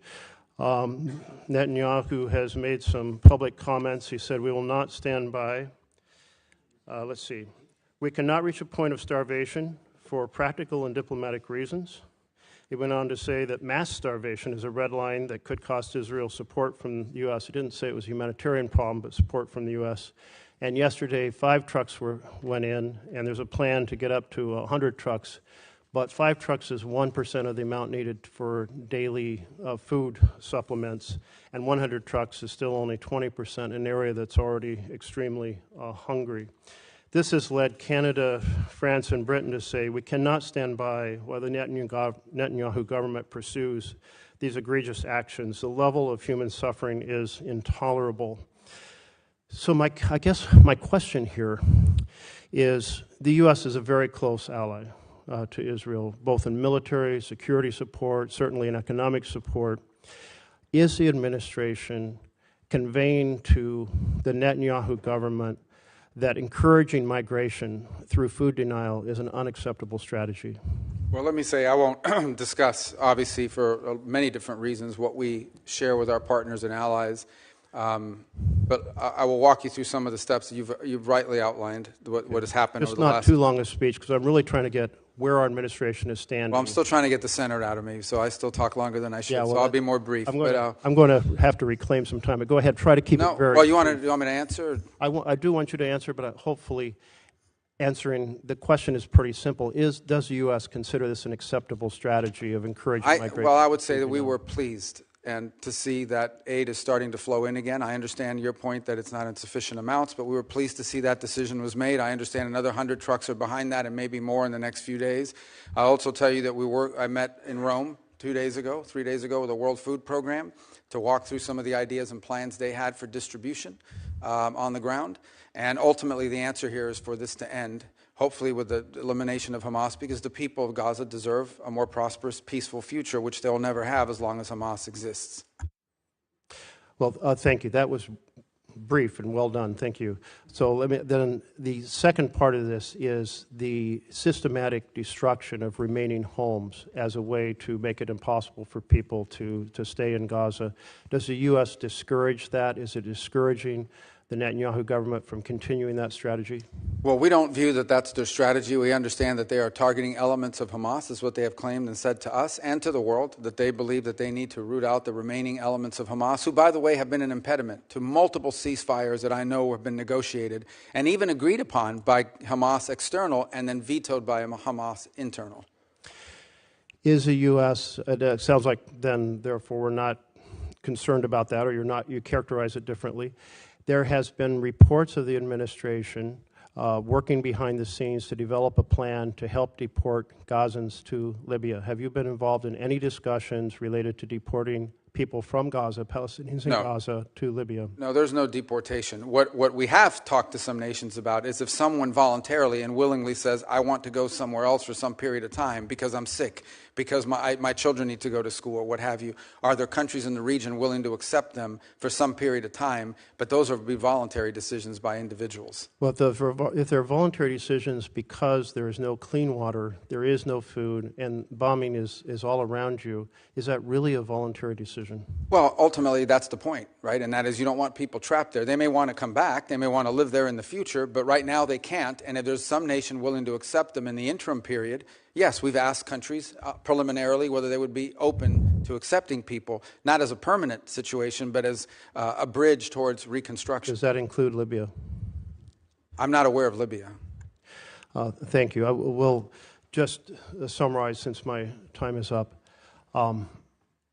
I think the U.S. has a moral responsibility to fiercely convey to the Netanyahu government that using food as an instrument of war is unacceptable. It's a violation of international humanitarian law.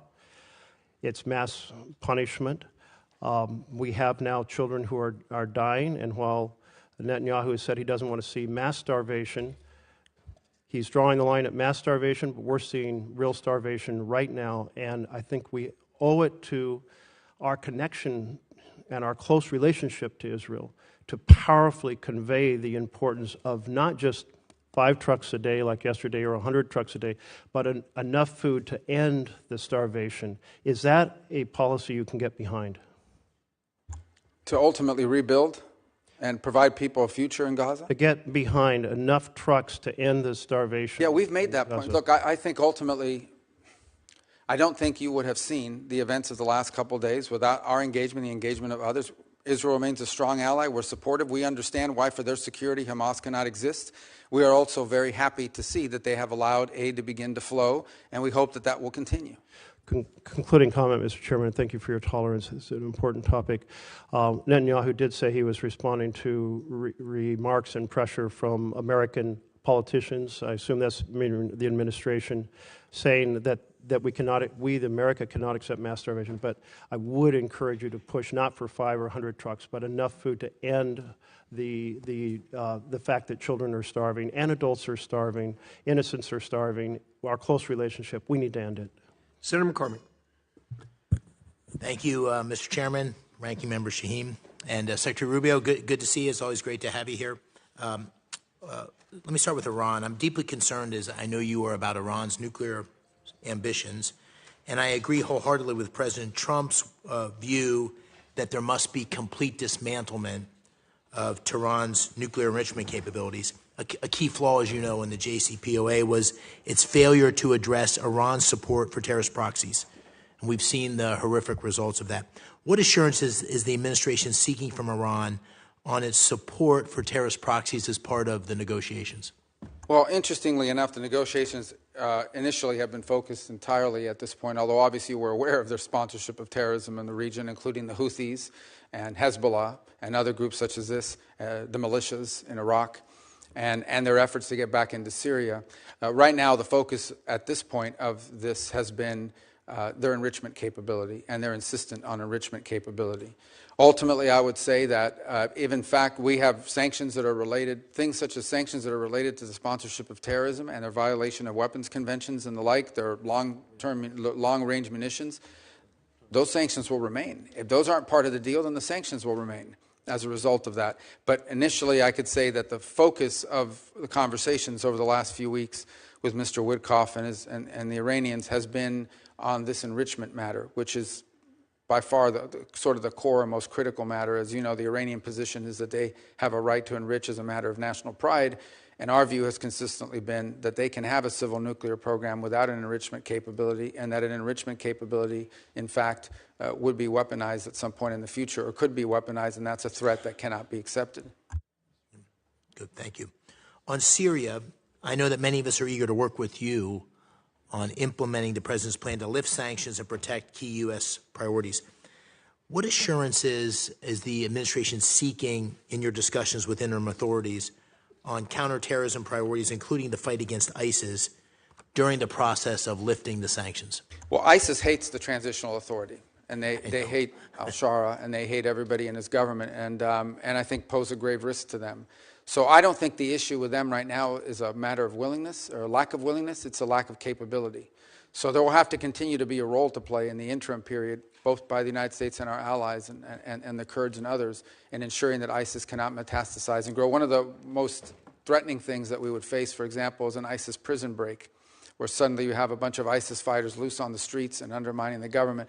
But I do think that part of this dynamic and why we're in a race against time is that every day that goes by that the transitional authority does not have control of the government and or of daily life in some extent, or able to provide basic government services, is a day that ISIS has the ability to reconstitute itself and grow as a threat, both to the transitional authority but ultimately to the broader region. So I don't sense from them a lack of commitment and desire to do something about it. I think, frankly, it's at this moment a capacity issue. They simply, at this moment, do not have the capacity to assume the anti-ISIS effort by themselves. But we hope that with a fully integrated Syrian military that includes the Kurds and everybody else, if you can have no other armed groups in the country except those under the authority of the Syrian government, then I think you begin to make progress. But we're not there yet. That's going to take some time to build, and we look forward to helping as much as we can and as much as little as they want.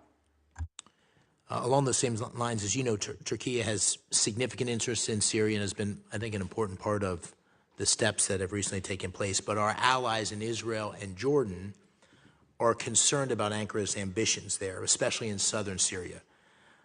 How are you managing those tensions and allied concerns as it relates to Turkey's role in Syria? Well, in the case of Israel, we've had conversations with them about this, what we view as an opportunity for Israel. If, in fact, Syria is stable and has in it a government that has no interest, as they have said, in fighting a war with, and the authorities there have said it. Now, obviously, you have to prove it, but they have said this is a nationalist project. They are seeking to build a nation. They're not viewing themselves as a launch pad for revolution. They're not viewing themselves as a launch pad for attacks against Israel. So we think this is an extraordinary thing. If, in fact, you have in Syria a stable government that encompasses all the elements of their society and has no interest whatsoever in fighting wars with Israel over borders or anything else, I think that's an extraordinary achievement for Israel's security. Obviously, they're concerned about the Turkish presence, and we've done some things to deconflict on that front. And I think one of the key points is going to be foreign military basing inside of Syria. And that is, at some point, the Transitional Authority will have to make a decision about whether they're going to allow foreign military basing. That includes Russians, but potentially the Turks have wanted that as well, especially in the central part of the country. Now, the Turks do have a presence in the north, as you know, and one of the things that our Central Command was very influential in doing is helping the Transitional Authority enter a preliminary agreement with Kurdish authorities in the north, which ultimately should lead to the Kurds becoming part of the broader Syrian government and broader security forces. And by the way, the Jordanians, despite concerns they may have been very helpful and very encouraging in our outreach to the Transitional Authority. Very good. Thank you. I yield the rest of my time. Thank you, Senator. Senator Schatz. Thank you, Chairman. Thank you, Ranking Member. Secretary, thanks for being here, and I appreciate our ongoing dialogue, even if we're in some disagreement about a number of things. I want to ask you, and I'm going to try to work the senator out of you here, a bunch of yes or no questions. They are not trick questions. Are you still the acting USAID administrator? Yes. Do you control hiring and firing at USAID?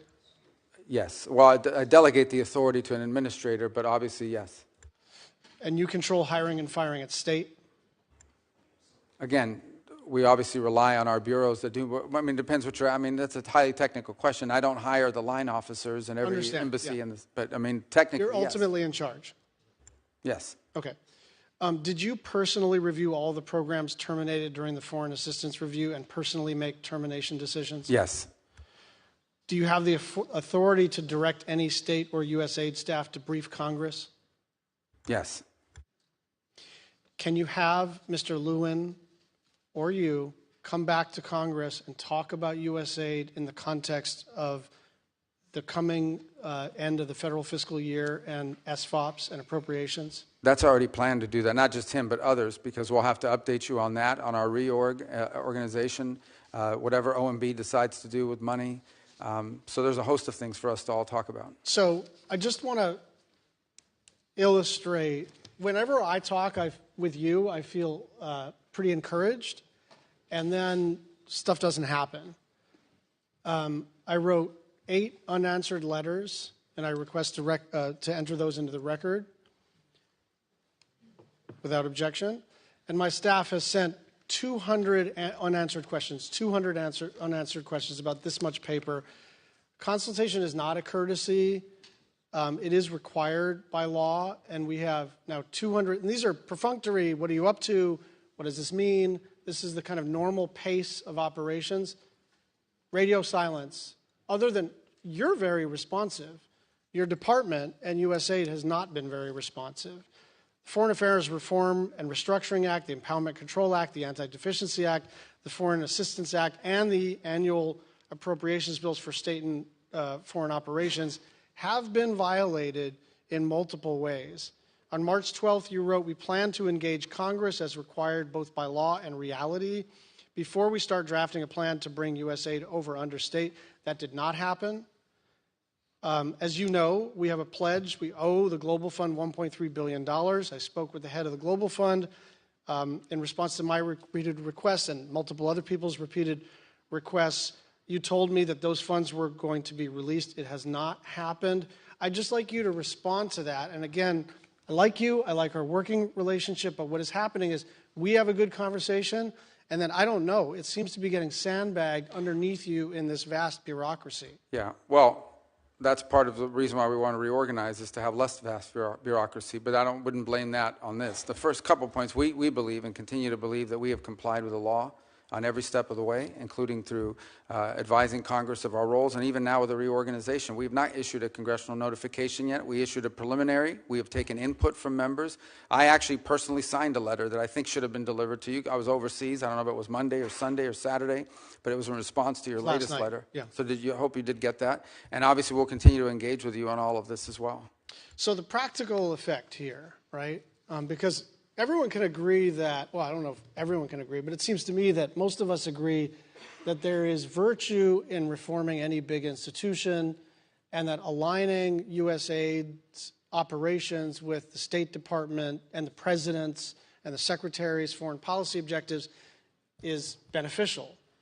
The question is, can we do this lawfully and in a way that doesn't damage our international reputation? Mothers who have fled Boko Haram in Nigeria are watching their babies starve. Children in South Sudan are dying of cholera. Families are dying because they have been cut off from their HIV medications. There are about 103 deaths an hour. And so we can talk about the reorganization of the State Department, but this becomes quickly not an abstraction, not a normal public policy tug and pull, because the way that this has been done, set aside our disagreement about whether it's been done lawfully, it's been done in a just catastrophic fashion. And so on some level, that's water under the bridge. But what I want from you is a commitment to try to get an appropriations bill that is done on a bipartisan basis that reconstitutes the foreign aid enterprise. I think we can do fewer things. I think we can be more narrow in our focus. But you are pushing on an open door, and instead of pushing on that open door, you are lighting the room on fire. Maybe that was not your intent. And I think we have two objectives right now: minimize suffering and reputational damage that's one line of effort, and the other is, how do we get back to the regular order where we can do a bill together? And I'd like your thoughts in the remaining minute and a half. Yeah, well, first of all, that is the intent here, right, is to rebuild the foreign aid enterprise under the State Department. By the way, it's something multiple secretaries of states before me have wanted to do, because we want foreign aid to be a part of our diplomacy toolbox and our way we engage the world, not its own separate entity, but all of it coordinated one with the other. So that's our hope on the reorg, and that's what we're trying to endeavor towards. I also don't think it's fair, by the way, you highlighted a couple points, like in South Sudan, there's distribution problems there. It's not just a program. PEPFAR is 85% operative right now. So you touched about HIV medication. Secretary, you are required to spend 100% of the money, not 85% of the money. But 15% of that is funding of programs that we've canceled. We're going to cancel those programs. We've rescinded because they don't reach the purpose of those are elements of individual programs, for example, that were not meeting the mandate of the program. They were not being delivered. We just the other day at the embassy level in Namibia identified fraud, where millions and millions of dollars of U.S. aid was found on the store shelves being resold into the marketplace. It was our ambassador who discovered it. We tried to work with local authorities to fix it, and it was not fixed. And he was weeping at the conference while announcing this decision because he'd hated to do it.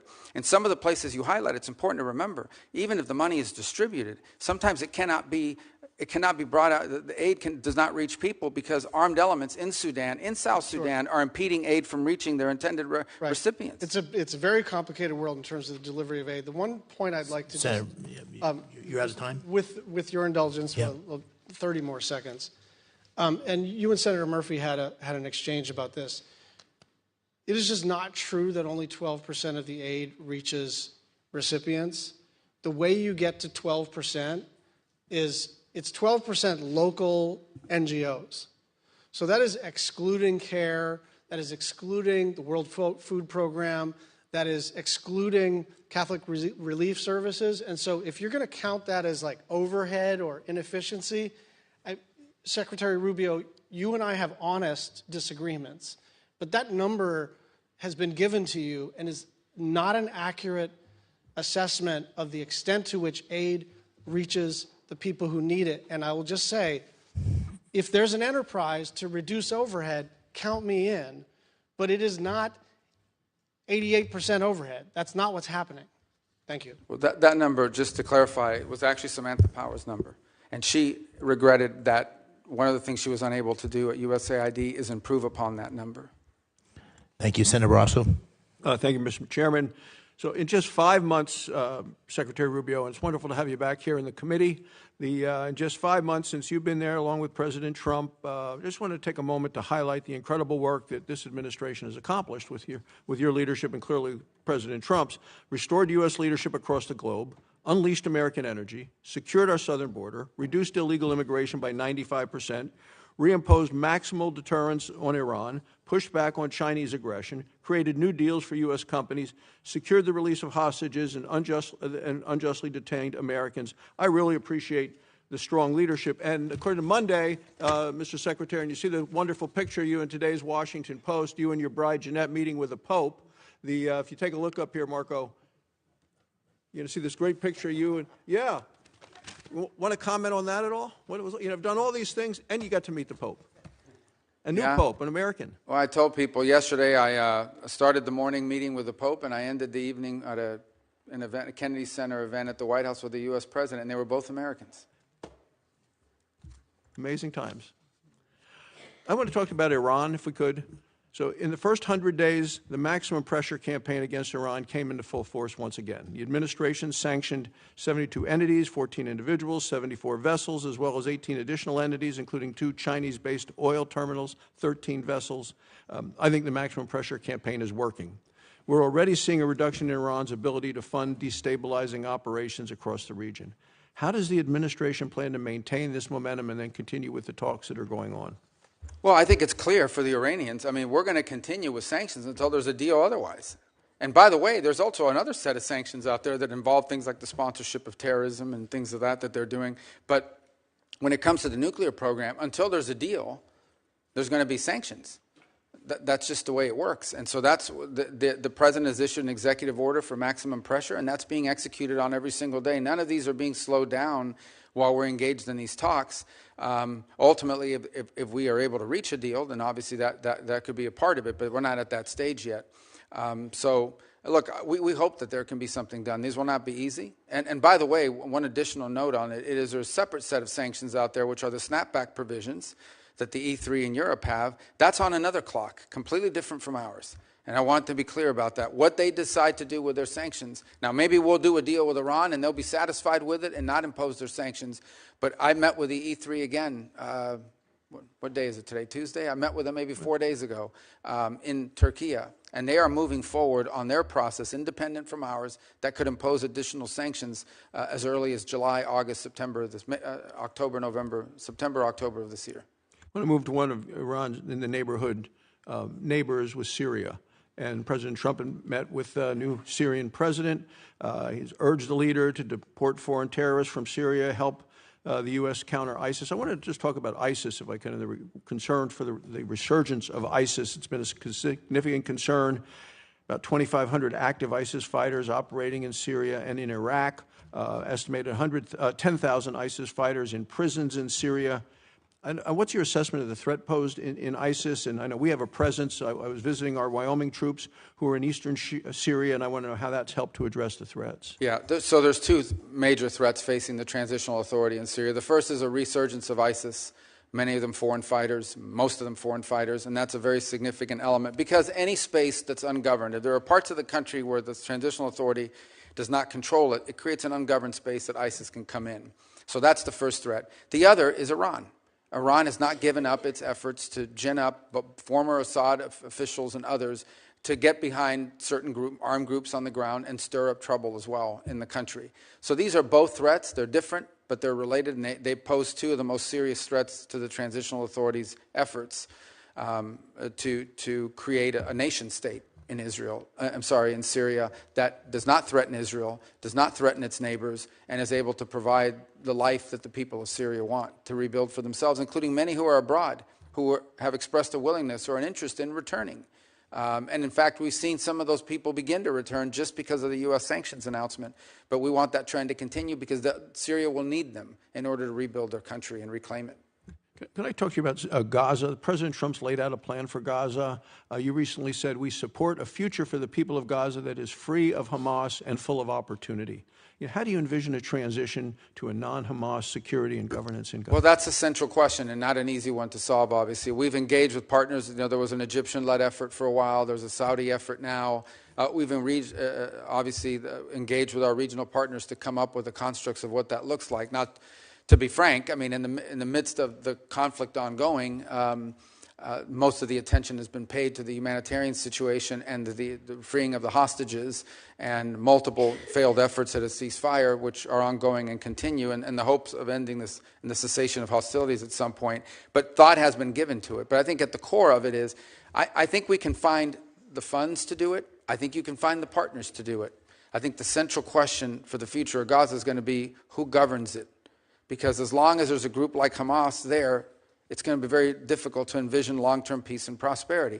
So whether it's Hamas or some successor organization that spins out of it, that has to be a factor that you eliminate. And one of the ways you prevent it is by having a governing authority on the ground in Gaza that can provide the security necessary to allow there to be the peace necessary so you can have the prosperity we hope for. I want to talk, last question, in terms of American energy. Last year the Biden administration chose to pause approvals of pending LNG exports.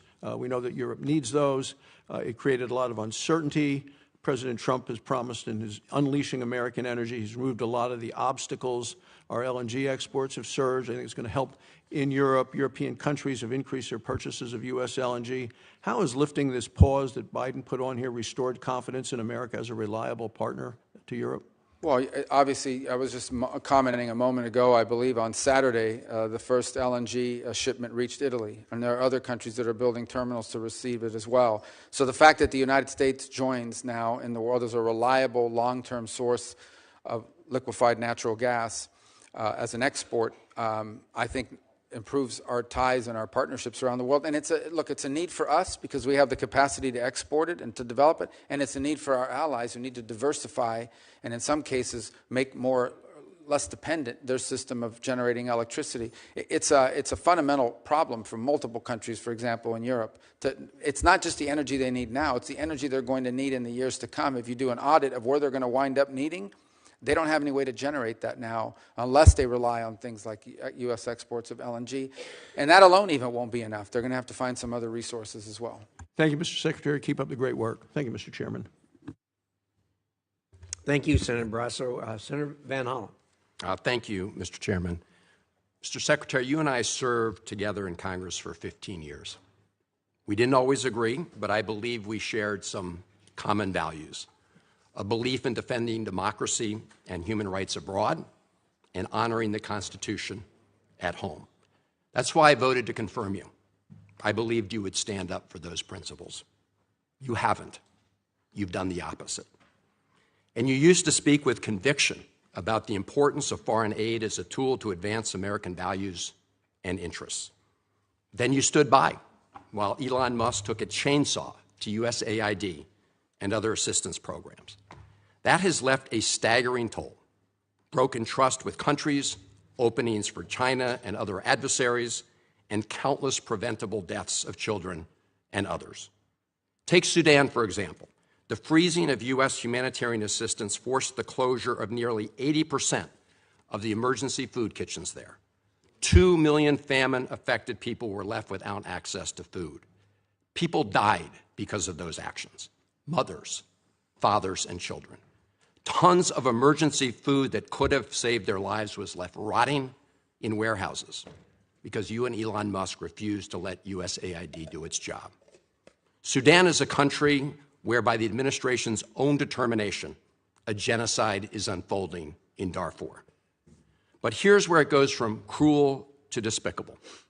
While cutting off food aid to Sudanese families living through an actual genocide, you're fast-tracking white South Africans for refugee status under a manufactured claim that they are the victims of genocide. You tried to block the admission of individuals who had already been approved to come here as refugees while making bogus claims to justify granting such status to Afrikaners.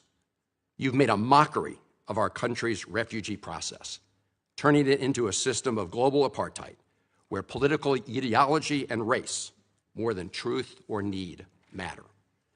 And while you've turned away from a genocide in Sudan and invented one in South Africa, you teamed up with President Trump to throw the Ukrainian people under the bus and have been played like a fiddle by Vladimir Putin. Of course, Donald Trump not only said he would end the war in Ukraine on day one, he also said he would end the war in Gaza on day one. And yet last week you were all running around to Gulf states giving away very sensitive American AI and chips technology, but doing nothing to end the war in Gaza and get the remaining hostages returned. You know that for 78 days, the Netanyahu government did not allow a scrap of food to enter Gaza to reach over 2 million civilians. 57 children have died from malnutrition so far, and more than 14,000 children are in imminent danger of dying of starvation. As Cindy McCain said last week, and I quote, "Families in Gaza are starving while the food they need is sitting at the border." That is a gross violation of both U.S. and international law. What did you do? Nothing. Not once did you publicly call upon the Netanyahu government to end the blockade. Fortunately, other countries spoke out, and now we see a tiny trickle going in. Where have you focused your energy instead, Mr. Secretary? Well, your first trip as Secretary of State was to El Salvador, not to promote democracy, but to cozy up to President Bukele, who calls himself the world's coolest dictator. The result was a cash for collusion deal to deprive people living in America of their constitutional rights to due process.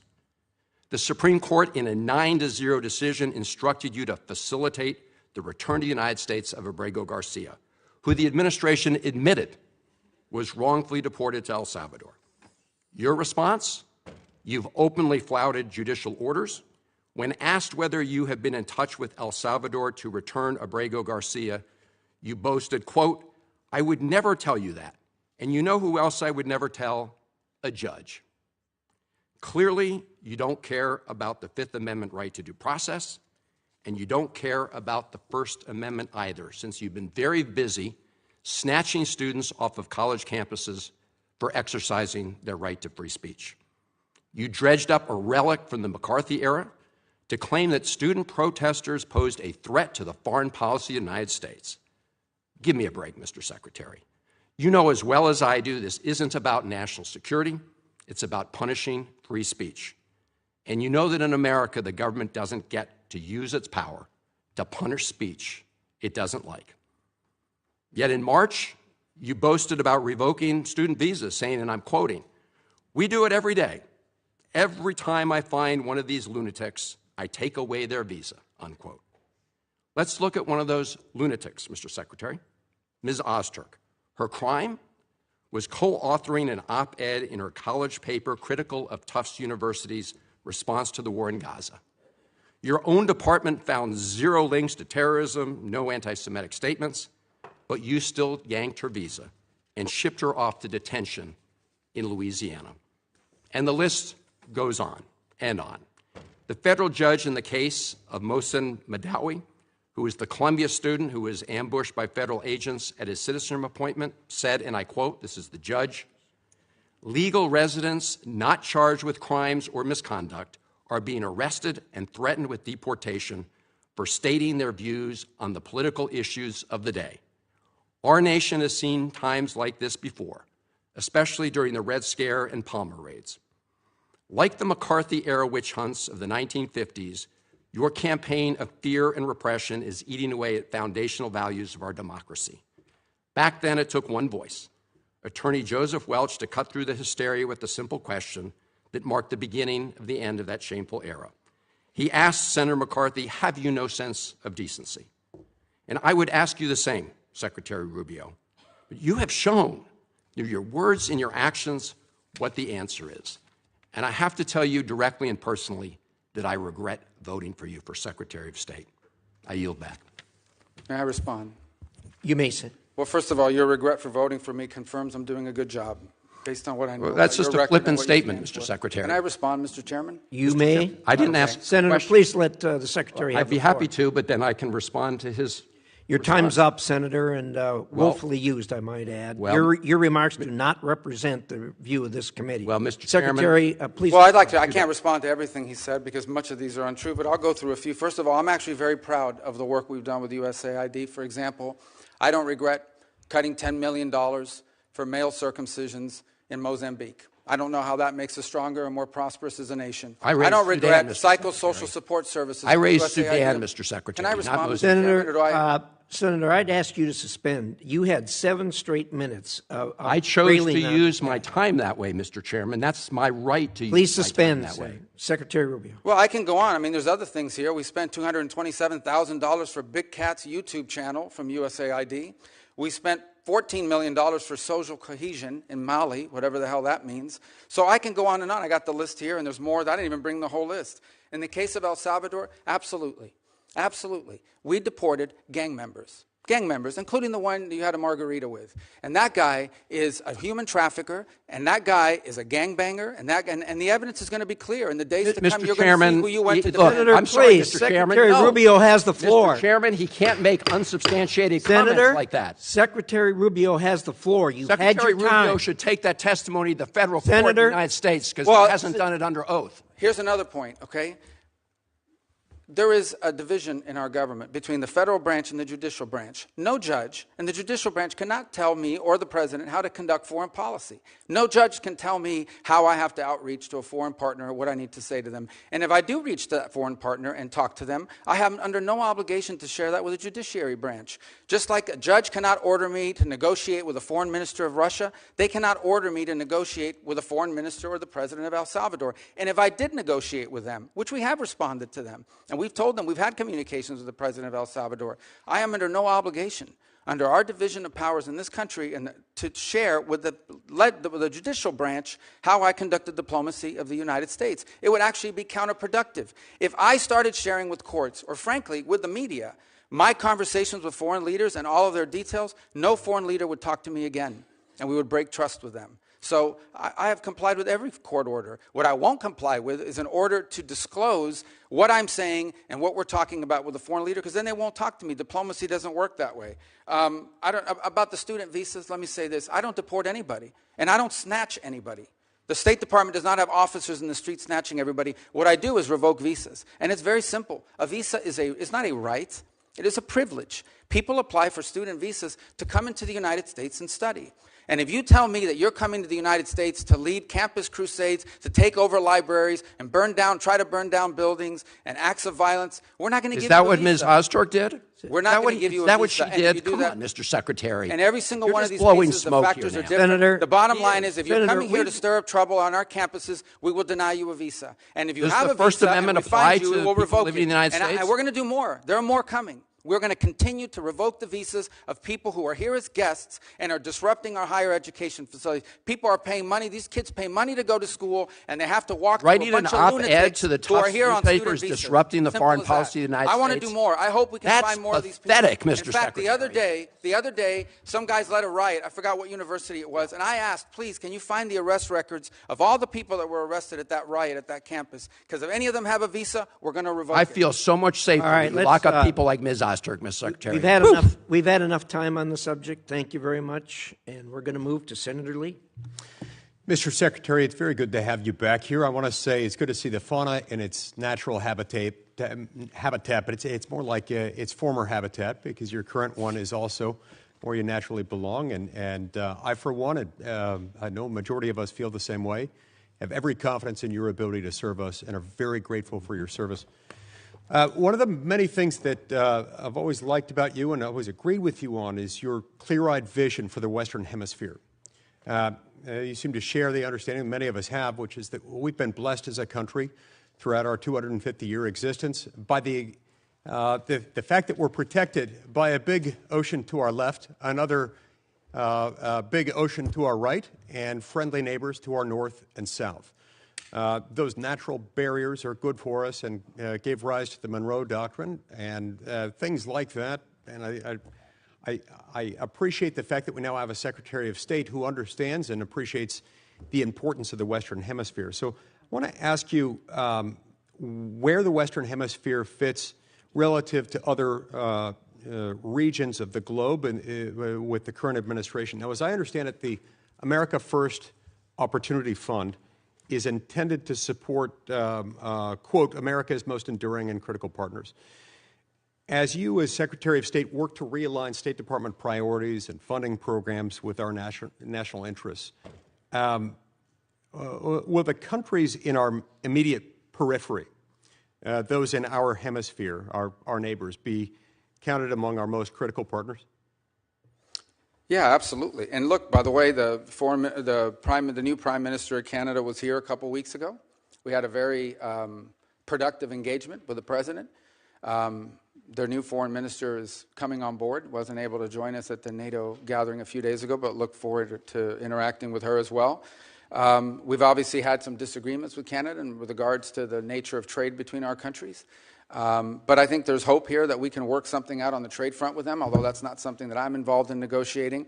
And then we have a lot of other mutual interests. As an example, national security on our shared obligations to NORAD and the defense of the North American continent. They've been a strong partner, and we look forward to building on that. And one of the most encouraging things is that Canada, that has historically not spent a lot of money, at one point less than 1% of their GDP on the military, it's now increasing, has made a pledge to get to 2% and has signed on to the NATO pledge to get to 5% over the next decade. So I think that's going to strengthen our partnership as well in providing security to our hemisphere. Thank you. I want to touch next on the contributions to international organizations account. This multi-purpose account has been used to facilitate U.S. payments to over 40 international organizations. I think the current tally might be at 44.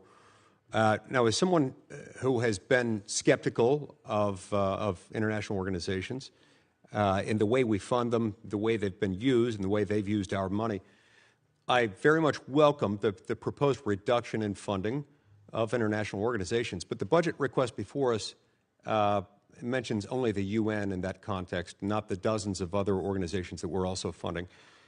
As you keep up your efforts to review our participation in and funding of international organizations, can you offer us some kind of a glimpse into the universe of organizations as to which we might be terminating our funding this year? Well, I think there are some already that you know we have with UNRWA and some of the other programs that we are not happy with what they do. But the assessment is very simple, and that is our participation in this organization further our national interests or not? It doesn't mean we have to agree with everything the organization does, because sometimes there's benefit to being at the table. Sometimes there's benefit to being there and being able to influence the direction that it's going. In other cases, these are just forums that are used for anti-American positioning, but we're paying for it. So you start to ask yourself, well, why are people? And in other cases, you're legitimizing it. So you look at the Human Rights Council at the United Nations, which basically doesn't do anything to sanctions. In fact, it has become a place where some of the worst human rights violators on the planet go to hide. And yet we're funding that, and we're participating and giving it credibility. So I do think there are agencies like this. And here's one that I would say, because you asked about the Western Hemisphere, and I'm not saying it's one of the ones we're going to walk away from. I'm not claiming that right now. I am saying this. We have a catastrophe in our own hemisphere right now in Haiti that we are seeking to come up with an alternative strategy, because the one that's in place right now isn't working. And Haiti's heading in a very bad direction very quickly. And everyone's bending themselves, twisting themselves into pretzels to try to figure out how can we get the United Nations or some other entity to fly a flag over the country that you could put a mission that deals with it. And I asked myself, the Organization of American States has not led a mission since 1965, I believe. Why do we have an Organization of American States if it is unable to collectively respond to what is a severe catastrophe in our own hemisphere? Again, I'm not threatening we're going to pull out of the OAS. And that's not what I'm saying. What I am saying is we need to challenge some of our existing memberships to step up. Because you would think that one of the reasons why the OAS exists is to deal with a crisis like the one we have in Haiti, which is not like a crisis anywhere else, because these are not warring ideological movements. This is a country being taken over by criminal gangs.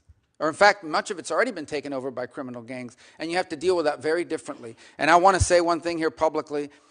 We are grateful to the Kenyans and to the mission. We remain committed to it because they've done it at great sacrifice and risk, but that mission alone will not solve this problem. And so that is one example of something that I want to see us be able to lead on, and that is to get organizations like the OAS, which we contribute to quite a bit, step forward and provide a mission with countries, member countries, to deal with the issue of Haiti, which is about to take a very dramatic turn if not addressed very quickly. It's a great point. I'm glad you raised OAS. I know that Lee Rizzuto, who's been named by President Trump to be our ambassador to that organization, has a vision that aligns closely with that of the President and of you, our Secretary of State. Now, the Biden administration used the Development Finance Corporation as yet another vehicle for pursuing international climate alarmism with U.S. funding. Under the Biden administration, the DFC committed $20 million for sustainable tilapia production in Kenya, $50 million to purchase new vehicles for a car rental business in Ukraine, and $350 million for wind power in Turkey. These are just a few examples. As the Trump example seeks to lean on the DFC as an alternative for foreign aid, what sorts of projects and in which regions would you advise the U.S. to fund through the DFC? Well, I think that's first of all, the DFC obviously is independent from the Department of State, so they have an own board and an own governing structure. Although I'm a member of it, I don't control it. But I think the broader question that you're asking is exactly the point of this reorganization, and that is it will now be incumbent upon our regional bureaus and our embassies under those bureaus to identify those opportunities for us, and then to elevate that at the leadership level and say, here's what we need to be funding in this country on the basis of our interaction. For example, in the Caribbean basin, when you talk to leaders there, they will tell you their number one need is to build up the capacity of their local law enforcement so they can take on these gangs. If they can get control of the gangs and the security situation, then they can expand to economic development and things of that nature. But it's difficult to do as long as it's insecure on the ground. These are the kinds of things that we want to be able to pursue, which is why we want to empower the regional bureaus and our embassies to have a role to play in determining what we fund and what we put our money. About your complicity in this administration's destruction of U.S. global leadership, I'm simply disappointed. And I wonder if you're proud of yourself in this moment when you go home to your family, because I've always found you, Senator Rubio, to be a bipartisan, pragmatic partner, a true believer that the U.S. is stronger when we lead with diplomacy and development. You have a strong record on this, but I don't recognize Secretary Rubio. A stalwart support of Israel, you've watched this administration abandon Saudi normalization with Israel in order to pursue business deals. You were once a fierce critic of Vladimir Putin, but you sat idly by as the president berated the elected leader of Ukraine for not capitulating to Russia. And worst of all, you've kneecapped foreign assistance, including programs that you previously championed and made America less safe, less strong, less prosperous in doing so. I know you know this in your heart, and I can't make this point any better than you did yourself in 2019 when you said, anybody who tells you that we can slash foreign aid and that will bring us to balance is lying to you. So with that, I'm just going to move on to my questions. Thank you. And I'm going to talk about international women's issues because during your time as senator, you were a champion of international women's issues. You helped introduce bills that would have codified the Department's Office of Global Women's Issues and Women's Global Development Prosperity Initiative. You supported several bills, including Senator Shaheen's Bipartisan Women, Peace, and Security Act. During your confirmation hearing, you committed to me that you would support women's economic. This year's International Women of Courage Award, you waxed poetically about the administration's support for women abroad. So help me understand how to square your past with your present. You're proposing the full elimination of the Office of Global Women's Issues. You've terminated hundreds of programs that help women and girls. You provided no guidance to the department on whether they should continue to implement the Women, Peace, and Security Act, and I'm still waiting to see your support for women's economic empowerment overseas. How can you dismiss the concerns of women around the world? Do you believe that the data shows that women's economic participation includes greater economic development worldwide, and that women's participation in peace negotiations guarantees longer outcomes. And I have a few questions, so I would respectfully ask for a yes or no. Don't you think that women's participation is important and allows for better outcomes? This is not a game show. I'm not going to ask that with a yes or no. That's an important question. And I can answer it. We're not abandoning women's issues. So do you believe the Office of Global Women's Issues should be eliminated?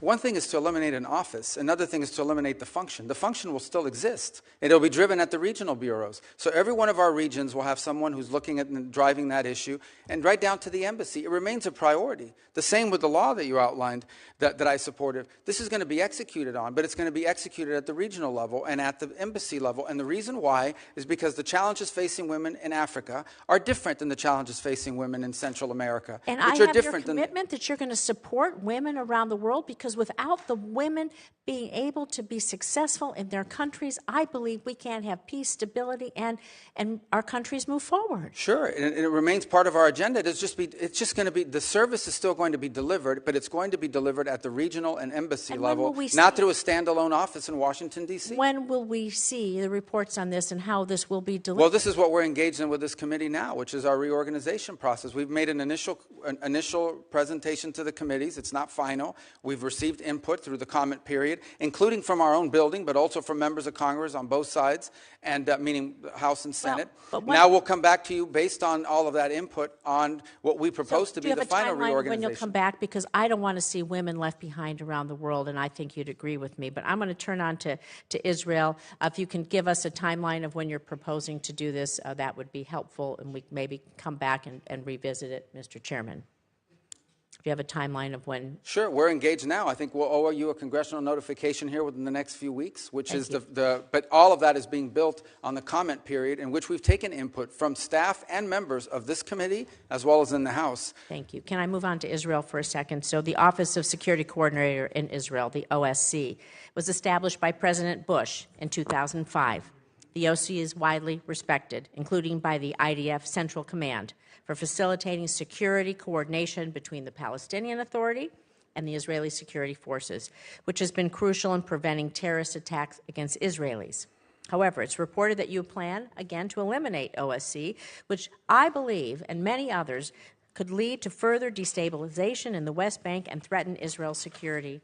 So, Mr. Secretary, should the U.S. continue playing a role in facilitating successful security coordination between IDF and Palestinian security forces to safeguard Israeli lives?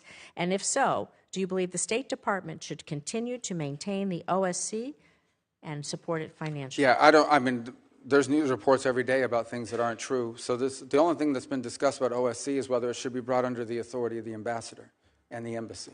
You're not proposing eliminating. Thank you. We'll move further on this discussion. With my minute left, I'm going to talk about vaccines abroad, because Gavi, the Vaccine Alliance, we are so proud, has prevented nearly 19 million children's deaths since it was created by providing vaccines to 50 countries. Diseases, they don't know borders. So a small investment from the U.S. can save American lives by stopping outbreaks really before they reach our shores. You were previously a champion of global vaccines, twice leading resolutions in support of continued U.S. investments in these programs. So, Mr. Secretary, again, do you consider vaccines, including for malaria, Ebola, to be life-saving? Given Gavi's proven track record of saving lives, preventing global disease outbreaks that could reach our borders, will you commit to prioritizing continued U.S. support for Gavi? But we haven't canceled U.S. support for malaria or any of these other communicable diseases and or vaccines. What we have, there are some individual programs that may have been canceled because they weren't being delivered in the appropriate way. All of these functions will continue. The difference now is the function will be happening under the Department of State, as opposed to a set-alone entity, which you had very little oversight over, by the way, in this committee, even though we tried in the years that I was on it with USAID. And I don't want to, I may respond to one point you made just because I'm curious. We have not abandoned Saudi normalization with Israel, as you pointed. The Saudis are the ones that have expressed their inability to move forward on it so long as the conflict is happening in Gaza. But we would love to see normalization. You know, when it comes to the Saudis and normalization, and we can have this I'd be so happy to have you in my office or come to your office and talk about this. It was quite apparent on the last trip that the president was more interested in making business deals and trying to move forward peace in the region. It's not just about the business deal. There's a lot going on, and there is pressure to bear. But we did receive a list, I just want to say for the record, that showed Gavi was terminated. And so if you could send us something to show that it's turned back on, we'd be glad to see that. I know I'm over my time. Senator Scott. All right.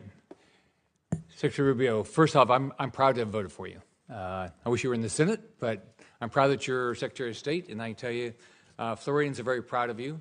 As you know, Miami-Dade, finally, for the first time in history, is now more Republican than Democrat. I'm sure they looked at you and saw all the success you've had, so one of the reasons it happened. Can you talk about what you're trying to accomplish with your reorganization and how that's going to improve national security? Well, ultimately, the goal of reorganization is to make the State Department, put State Department at the center of our foreign policy, which people will look at and say, well, how, isn't that what it's always been? But it actually had lost that role. And one of the reasons why it had lost this role is inability to deliver quickly. In essence, the inability to deliver quickly on whatever policymakers determined they wanted them to do, and there were structural reasons for that and the like. The other thing is that we are now in an era that requires, I think every era has required this, but now more than ever, a foreign policy that's cohesive, where all the elements of national power, including soft power, which has been talked about here today with foreign aid, but also the hard work of diplomacy, of understanding that sometimes when you're dealing with another nation state, they're not going to behave the way you would want your country to behave, but it's in our national interest to have a relationship with them and be able to influence discrete decisions that they make on one topic or another. And all of this has to be coordinated, and that wasn't happening. We had functional bureaus that were basically in charge of some human rights issue. And then we had an embassy. And oftentimes when you would travel abroad, you would find that our embassy and or our regional bureau and our functional bureau were at odds with one another. Because the functional bureau was pushing one agenda, the embassy was pushing another. And this was also true with USAID. By the way, this idea that USAID got along well with the State Department is false. And embassy after embassy, during my time in oversight, you would hear complaints about how USAID was funding programs that State Department had no insight into and in many ways contradicted what the State Department was driving at the embassy level. So what we're asking for now through this reorganization is to bring it all under one roof so that we can conduct foreign policy at the regional and local level in a way that's cohesive and concise and can deliver results. But it's also where you're going to get the best ideas from. I read cables from our missions around the world every single day. Some of the most important information that I get as Secretary of State is not from intelligence reports, it's not from news articles, it's not from briefings from somebody. It is from a cable that comes directly from that embassy that is identifying a problem and or an opportunity that I may not hear about for months if it ever makes its way through the system. So we want to empower that because that's our front lines. These are the people that are on the ground every single day dealing with the government, dealing with society, and they're identifying opportunities and problems months, if not years, in advance of what Maine State or others are identifying. So the goal of reorganization is to shorten that time frame because we can't afford to move slow. The world moves very, very quickly.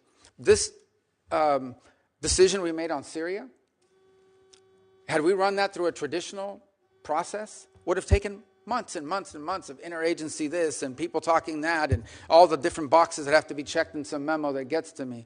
Our ability to move quickly on a discrete, on a unique opportunity in a time-effective manner, I think is going to bear dividends for the national security of our country if it works out.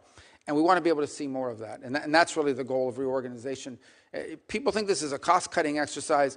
There may be savings. There need to be savings. We just had our credit rating downgraded. You talk about a foreign policy problem?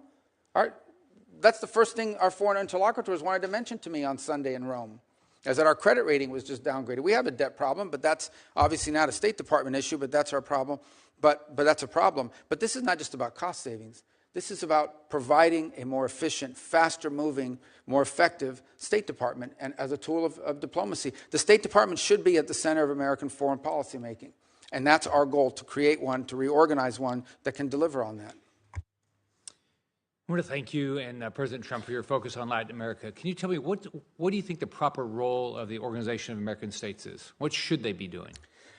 Well, you would think that they would be able to be a forum to deal with challenges in the region. None more pressing right now than what's happening in Haiti. I mean, Haiti's basically been taken over by a coalition of gangs.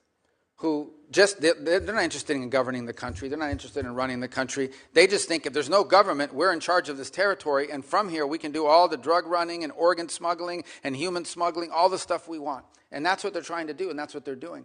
That's a very unique challenge. Our traditional peacekeeping missions are designed to keep ideological groups from fighting each other, or tribal groups from fighting each other, or in many cases nation states from fighting each other. But that traditional approach is not going to solve this very unique challenge. It is a country basically taken over by 25 to 30,000 individuals who are members of criminal gangs who simply want to control territory so they can hijack trucks, steal and or charge exorbitant fees for fuel to move across the country, kidnap people and traffic in humans, traffic in drugs across the border into the Dominican Republic and through sea-bound lanes. And there's things that we need to do. For example, we need to figure, and we've been working with the Department of Homeland Security, the FBI, the ATF, and others, on how can we cut the flow of guns that are leaving the Miami River on containers and reaching not just Haiti, but Jamaica and Trinidad and other places. So there's more we can do on that front. But from the OAS's perspective, if ever there was a regional crisis that you would think an organization like this could step forward and provide a force or a group of countries that working together could help solve, it would be the OAS. And we're prepared to play a leading role in that. But we do need buy-in from other partners in the region who are as affected, if not more so, by what's happening there. So that's one example of what the OAS should help on. And obviously the other is on the defense of democracy, which is the OAS is a collection of democratic institutions. In places like Nicaragua, there is no. In Venezuela, in Cuba, there is no democracy. Can you talk about how you're working to reform the foreign service officer recruitment? In terms of reforms? Well, two things we're doing. On the promotion board, we're not getting rid of the promotion board. I read some the other day. We have simply suspended it for a month while we reevaluate how we promote people. We want to promote people on the basis of how good they are. I know this is a shocking view, but we want to promote people on the basis of how good they are. And frankly, on occasion, you will find that a more junior officer, meaning they've only been there 10 years instead of 20, is really good and deserves a promotion. And if you don't promote them, they're going to leave the Foreign Service. The same is true for how we recruit people. We want to widen the base of people. And in fact, one of the things we thought about is, are there people in the middle of a career doing something else in the private sector that are interested in entering diplomacy? There was a program to do that back in the 1980s, and it was very successful. Maybe these are people that will give us 15 or 20 years in that regard. So we are looking to expand our talent pool, but ultimately, we are also seeking to have a system internally where we are rewarding merit and performance, and not simply seniority or where you are in the pecking order based on how long you've been there. And that doesn't mean that if you've been there a long time, you're not good. But it means there are some people that haven't been there as long that are just as good or not better. And we want to make sure they're promoted, because if not, we're going to lose them. We're going to lose them to the private sector. Thank you. You're doing a great job. Senator Booker. Thank you very much. Marco, first of all, I just want to say I agree with what you said about it being a foreign policy crisis, the great debt and the downgrading that we just saw. To be pushing a bill right now that would add $2.7 trillion to our national debt is just outrageous. And I've been grateful for the small group of Republicans here in the Senate and a number in the House who have just called this out as plain as it is. To do this now will shake America's economy, give tax breaks to the wealthiest amongst us who are doing quite well, and not help with the current economic crisis we're facing. But that's frankly just something I didn't want to talk about right now. Where I really want to just continue our conversation about Sudan, and I know you know, as was said passionately by one of my colleagues, the gravity of the crisis that's over there. Full stop, it's the greatest humanitarian crisis on the planet Earth. There's ethnic cleansing going on, an active genocide as described by our own government and others. That people are fleeing right now with the recent attacks on Zamzam and more, but I know you're very aware of this. What I want to ask you about specifically is that not only did you acknowledge the genocide and say, I quote, being backed by countries that we consider allies elsewhere in the world, this is being fueled, you were saying, we must draw a clear line on that. You specifically mentioned the UAE, and you said, and I quote, take UAE, for example, they are an important partner in the Middle East, but we must be clear they are currently supporting an entity that is carrying out genocide. I'm just wondering, have you been able to draw that clear line in your conversations with the UAE, specifically addressing the issue of the supplying of arms? Well, again, and I'm always I wasn't satisfied when people would answer this way when I was sitting on that side, but now on this side with diplomacy, you always want to be careful what you say publicly, because then people don't want to talk to you if they think it's going to happen in the future. Let me say this: we have expressed, not just to the UAE, but to other countries, that they are turning it into a proxy war, that it's destabilizing the region, that in fact it's creating an environment, not just in Sudan, but it's threatening to South Sudan already faces pretty substantial challenges, but some of that threatens to spill over and make it even worse. If I can interrupt, Marco, because I think your answer is justifiable. The UAE is a vital ally to the United States in a lot of other critical areas of the world.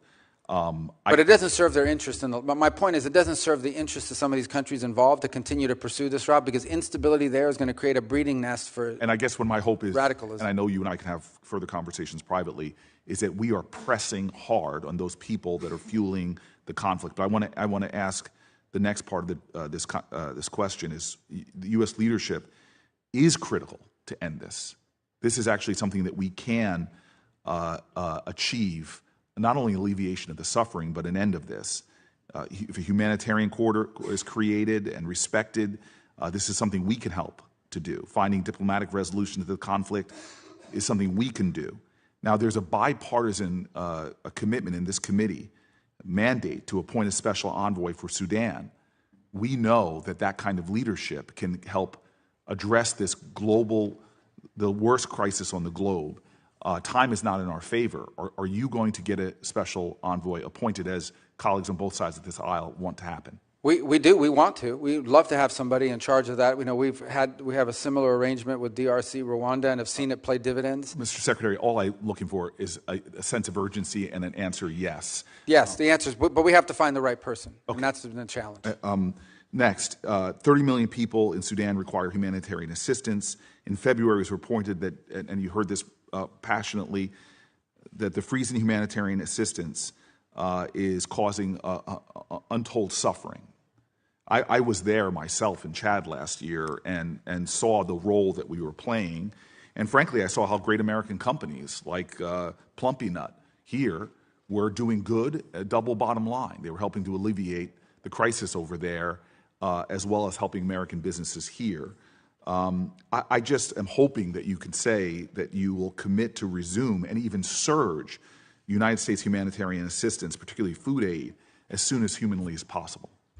Well, all of that has been approved. All of the life-saving food and medicine programs have been turned on. To the extent that there's been impediments, has been one or two things. Either A, on the payment system front, where we faced a couple of weeks where we couldn't get money moving through Treasury because of a variety of different reasons, including changes to the technology, but that's largely been resolved. And the other is the ability to distribute it once the aid arrives at site. Marco, Mr. Secretary, you and I have been friends for a very long time.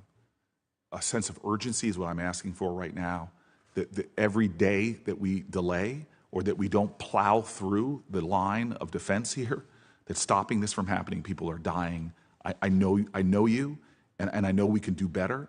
And as you and I both were taught back in the days we were playing football, better is possible, good is not enough. I want to move to my next question for you.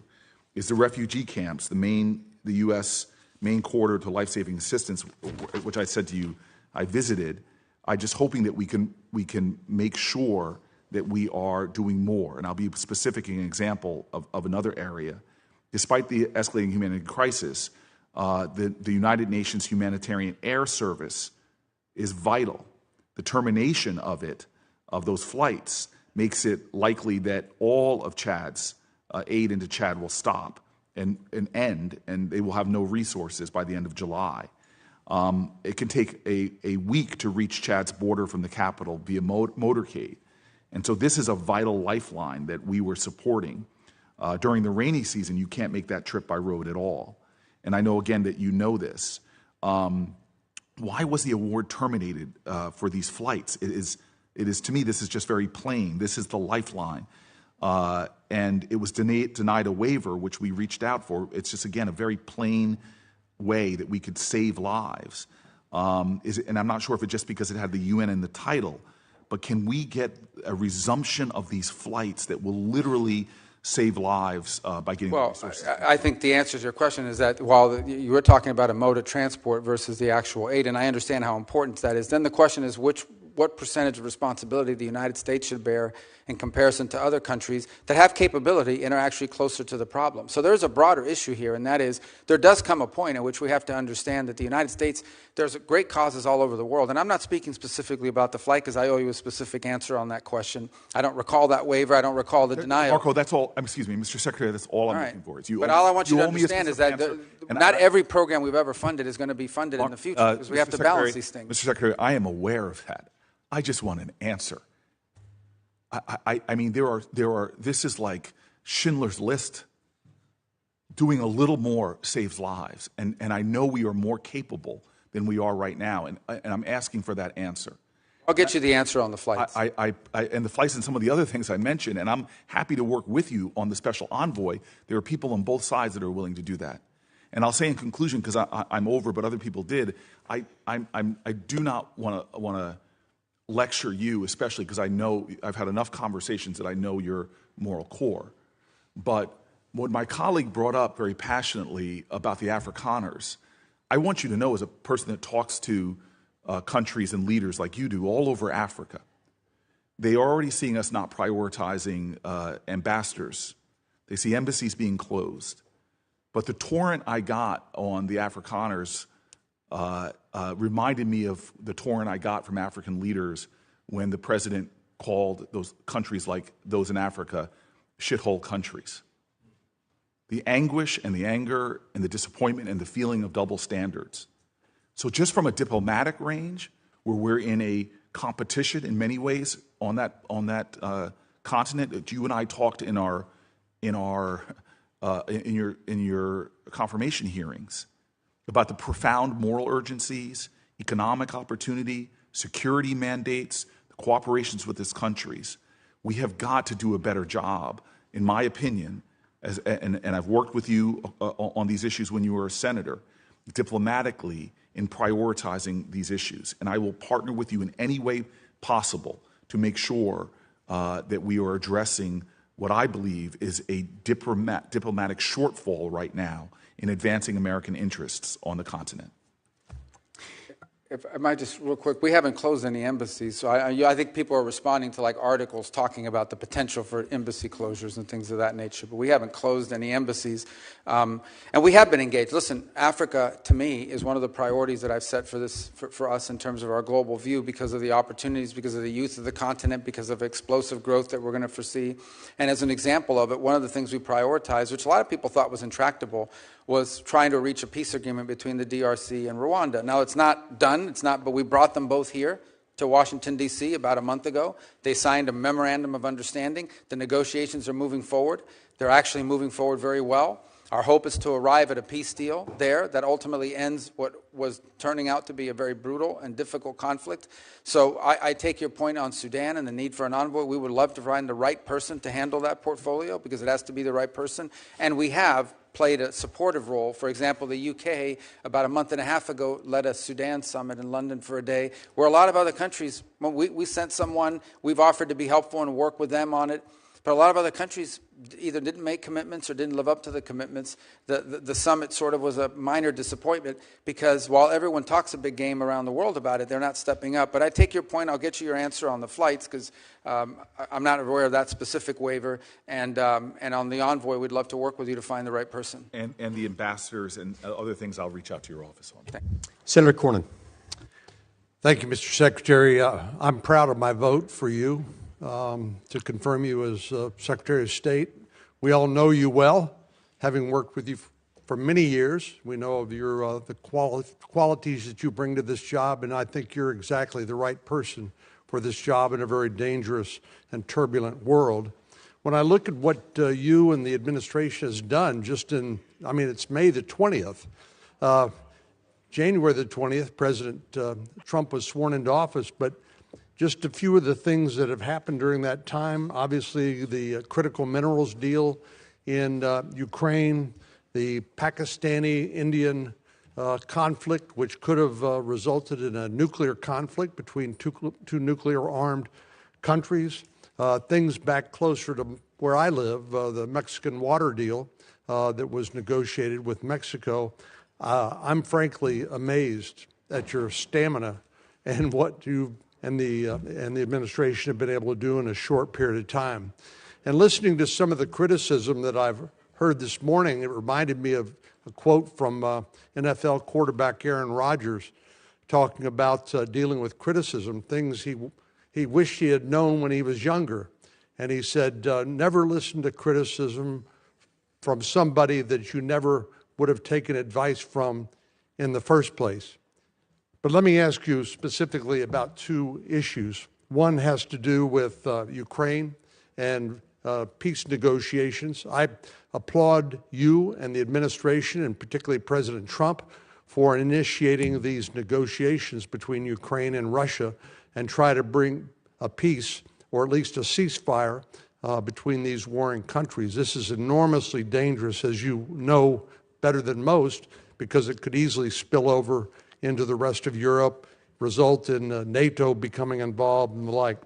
But I wonder what you believe Mr. Putin's motivations are. Do you think that he is engaging in these negotiations in good faith, that he intends to give something in order to get something, or not? Well, I think that's, on the question of Putin, I think that's still an open question. I think he approaches it, we have to assume, from a cold, calculated cost-benefit, nation-state evaluation of what's in the best interest of his view of Russia. What I'm pretty certain of is this is not the war he thought he was getting. When he first invaded Ukraine, I think he anticipated that the government would collapse and that he would be greeted as a liberator, and it has not turned out that way. And in fact, Russia today controls less territory than they did after the first 2 months of the war. So they've suffered significant losses. They've suffered the losses of at least, by some estimates, 250,000 men in uniform, and the Ukrainians have suffered less, but nonetheless suffered as well. It is a battlefield today in which the front lines move 10 kilometers at a time in one direction or another. Even if they're advancing at a tremendously high cost. But the challenge Russia faces now is their entire economy is built around the war effort. Their entire economy is built around munitions production and, frankly, around the fact that you've deployed about 1 million to 1.5 million people to the front lines, and they're making a lot more money fighting a war than they would in the private sector. So I think that that's potentially a challenge here in terms of bringing this war to an end. What we've tried to do is find any way forward to end this conflict. We think it is costly, it is deadly, it is disruptive, and we want to see it end. We want to see it end because of the destruction to Ukraine. We want to see it end because of the strains it's placing on the budgets of countries, neighboring countries, and the fears that it's stirring up in their regard. We want to see the conflict end in a way that's enduring, meaning not a peace that lasts 3 months and then restarts again, but something that's enduring, that both sides could live with for a long period of time without it restarting again. And that's hard. There's a reason why. This an effort that I wish would have started 2 years ago, but it's starting now. We've done the best we can because we are able to talk to both sides. Obviously, only one side is getting American aid, and only one side is receiving American sanctions. But nonetheless, we think it's important to preserve our ability to talk to both sides. The president is fully aware and has intimated on a number of occasions that he has options available to him in the sanctions field that he could pursue if, in fact, he determines that Putin is not interested in negotiating. But by the same token, I think the president is very committed to ending the dying, ending the bloodshed, ending the destruction, and he wants to preserve, as long as he possibly can, the opportunity to influence both sides towards peace. The minute you do certain things, your influence over one of the two sides to at least lead to peace really diminishes. And then we're back to where we were in January when he went into the White House, which is with no one had a clear path forward. I mean, there had been no... The first time Russians and Ukrainians have actually met directly and spoken was 3 days ago in Turkey. They had not spoken since the Istanbul process in 2022 had failed. So there are 1,000 prisoners that are going to be released from both sides. From a humanitarian standpoint, that's good. What we haven't seen yet is moves towards peace. It's our understanding that the Russians are going to write up terms for what they would require in order to reach a ceasefire that then would allow broader negotiations. We await those terms, and then we'll have a much better understanding about Mr. Putin's calculation once we see what those terms look like. So to quote you, the jury's still out.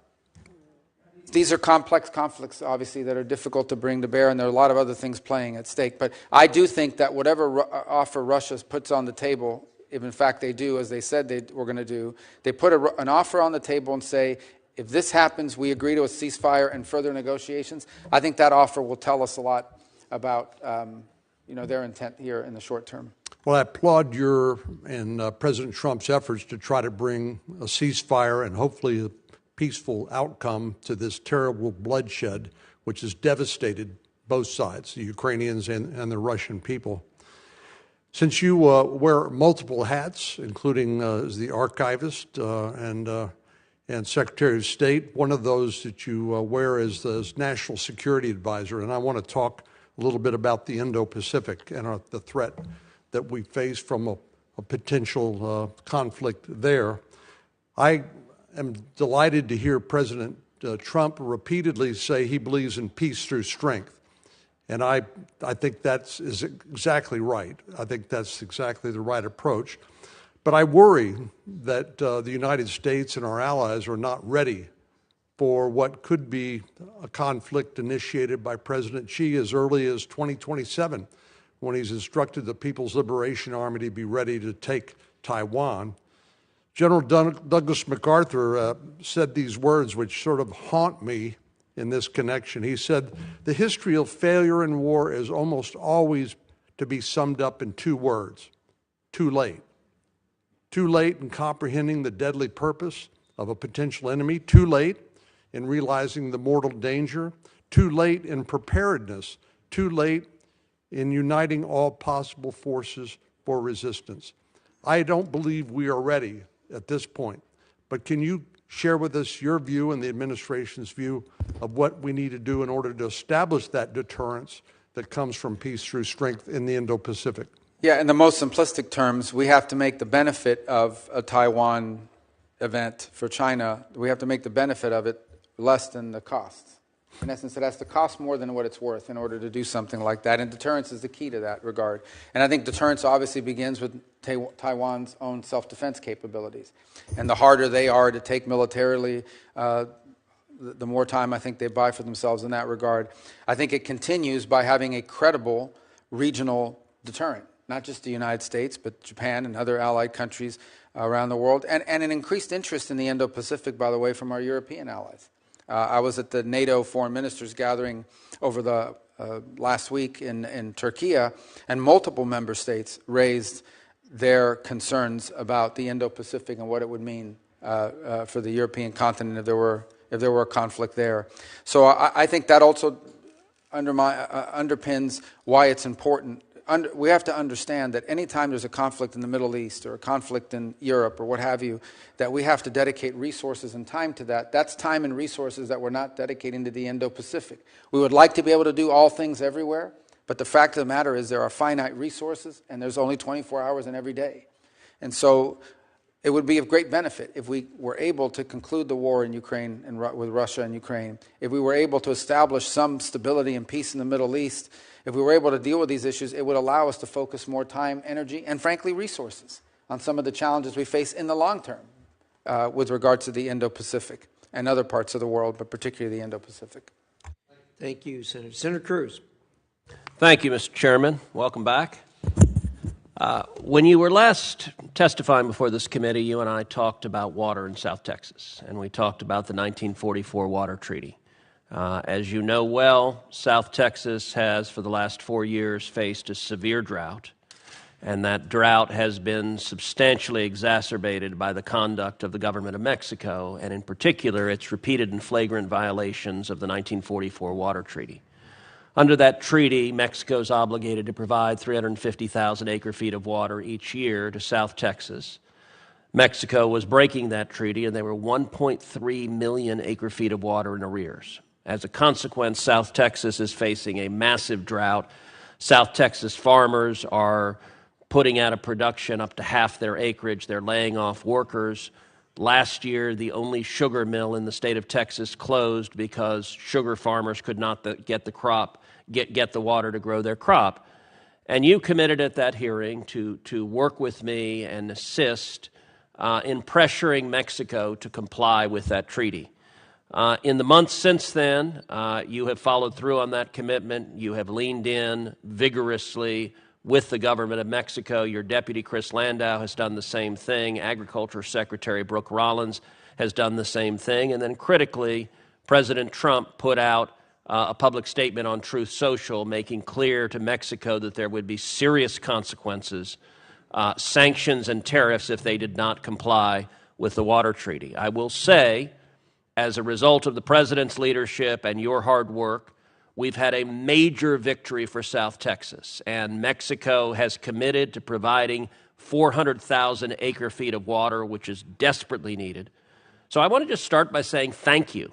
In 4 years under Joe Biden, the Biden administration would not lift a finger for Texans, for farmers in South Texas, to hold Mexico to account, and the Trump administration has done more in 4 months fighting for water in South Texas than Joe Biden did for 4 years. So I wanted to say thank you, and I wanted to ask how the State Department is approaching next steps on the 1944 Water Treaty. Well, first of all, we have to understand that that commitment is met, and then we have to begin to prepare for the next cycle. This is a one-year problem. So we want to continue to work on that to make sure that those commitments are made, and that then in the next cycle this becomes made permanent, that in essence this becomes the new standard operating procedure and not a one-off. And by the way, it has to be something that exists beyond the presidency of the current president, because if the next president doesn't prioritize it, it could go back. So I just think this continued engagement with them on our expectations. The truth of the matter is, and in fairness, the Mexican government has grown increasingly cooperative on a number of fronts, both on national security issues and common security issues, but also on issues such as this. We're also happy, I think there's also the new treatment plant that they've opened, the Tijuana wastewater one, that we think will also be very helpful to water issues in the region and also to water quality issues. But this was a good news story. I think it's what happens when you make something a priority and then follow through on it. But we have to sustain it, and that really is our focus now, to sustain this through for future cycles, not just the short term. So, and I'll tell you, earlier this year I went down to the Rio Grande Valley with Secretary Rollins. And in December, I wrote a provision in the continuing resolution that provided emergency relief to South Texas farmers, $280 million. And Secretary Rollins came down. Now, Brooke is the first Texan ever to be the U.S. Agriculture Secretary, and she's the first Ag Secretary in history to go to the Rio Grande Valley. And Secretary Rollins and I did a roundtable, and I will say you and I have both been very focused on the Hispanic community in particular. I will say the impact in the Rio Grande Valley of having a president and an administration that is fighting for them is enormously consequential. And so I was very grateful that she came down, and the farmers and ranchers in South Texas see that they've got a president and an administration that's fighting for them. Let me shift to a different topic. Today, South African President Ramaphosa is in Washington, D.C. He'll be meeting with President Trump tomorrow. You and the President, as well as other administration officials, have repeatedly and rightly criticized South African policies on issues ranging from human rights to activities that directly undermine American national security. Those activities, in turn, include what appears to be an explicit and extensive pivot away from the United States and towards the Chinese Communist Party. There are also serious and credible allegations that the South African government's decision-making is compromised by widespread corruption tied directly to Iran. They are working together to target our Israeli allies on the international stage. President Ramaphosa himself has taken an aggressive position, leading a charge of genocide against Israel in the International Court of Justice. And he has pushed for precedents and policies that will not just undermine Israel, but expose American officials to vulnerabilities as well. I have every confidence that President Trump will demand South African officials change their policies and will hold them accountable if they don't. And it's critically important for the American people to understand the bases for our policies. Please talk a little bit about the extent of South Africa's malign activities and how they are undermining American national security interests. Well, it's one of the, first of all, we chose not to participate in this year's G20 hosted by South Africa, either at the foreign minister level or the president's level. And it had a lot to do with some of these issues, in addition to some of the issues they brought on their agenda, which we don't think reflect the priorities of this administration. So the president of South Africa is here today because he says he endeavors to reset relations between our countries. And President Trump, if someone says that, is always going to be open to resetting relations. But it will have to touch on some of the issues just pointed to now. Obviously, the position they've adopted towards Israel is way, not just off balance, but completely geared towards one side, and it makes one wonder about these allegations that are out there now of foreign influence, including with Iran. They clearly, on the global stage, and multiple multinational organizations have consistently been a vote against America's interests, time and again. Not one-off. You always understand when some country has to go in one direction opposite to you, because, that happens. That's what diplomacy is ultimately about. Diplomacy is also about when we're aligned, we work together. When we're unaligned, we have to talk. But when one country is consistently unaligned with the United States on issue after issue after issue after issue, now you have to make conclusions about it. So all I could say about the meeting today, I'm not there obviously because I'm here with all of you. In fact, it may be going on right now as we speak, or was scheduled to go on as we speak, is this was an outreach on the part of the South African president. He said he wanted to come to Washington. He wanted to reset relations with the United States. I have no reports as to how that meeting has gone so far. If there's a willingness on their side to reset relations, obviously was something we'll explore, but we do so with eyes wide open to what they've done so far. And how does their campaign against Israel undermine America? Well, I think, first of all, because it echoes some of the charges that are being made by some of the biggest enemies of Israel that happen to be ours, whether it's Iran, whether it's these radical groups that chant death to America, death to Israel. So we're very concerned about that. I also think there's real concern in our mind about some of these international institutions that, frankly, South Africa has lined up strongly behind, who would seek to, if they could, jail, imprison, indict American office holders because of some of the positions we've taken on public policy, even though we're not members to the conventions that create these entities. So if you talk about these groups they are in essence utilizing their forum on the national stage as a nation state under this president and this leadership to echo the claims and the positions taken by not just Iran, but in many cases China as well. Thank you. Thank you, Senator Cruz. Marco, thank you. I can confidently say I speak for the majority of this committee when I tell you how proud we are of what you're doing and your success as Secretary of State and the other hats you wear, too many of which there are to reiterate here. And I'm sorry that there were intemperate remarks here, as happens from time to time in the committee, but you know how that goes. You've served here. But thank you. There may be some questions for the record, which the members can submit until 5 o'clock tomorrow night. And we hope your responses will be as quickly as possible to any of those. With that, again, thank you so much for appearing here. Thank you for your time. I have finally figured out how to stop the protests from happening here. They haven't happened, except when you've been here. So maybe there's some way we can, maybe there might be some reference between the two. In any event, thank you so much. And with that, the committee is adjourned.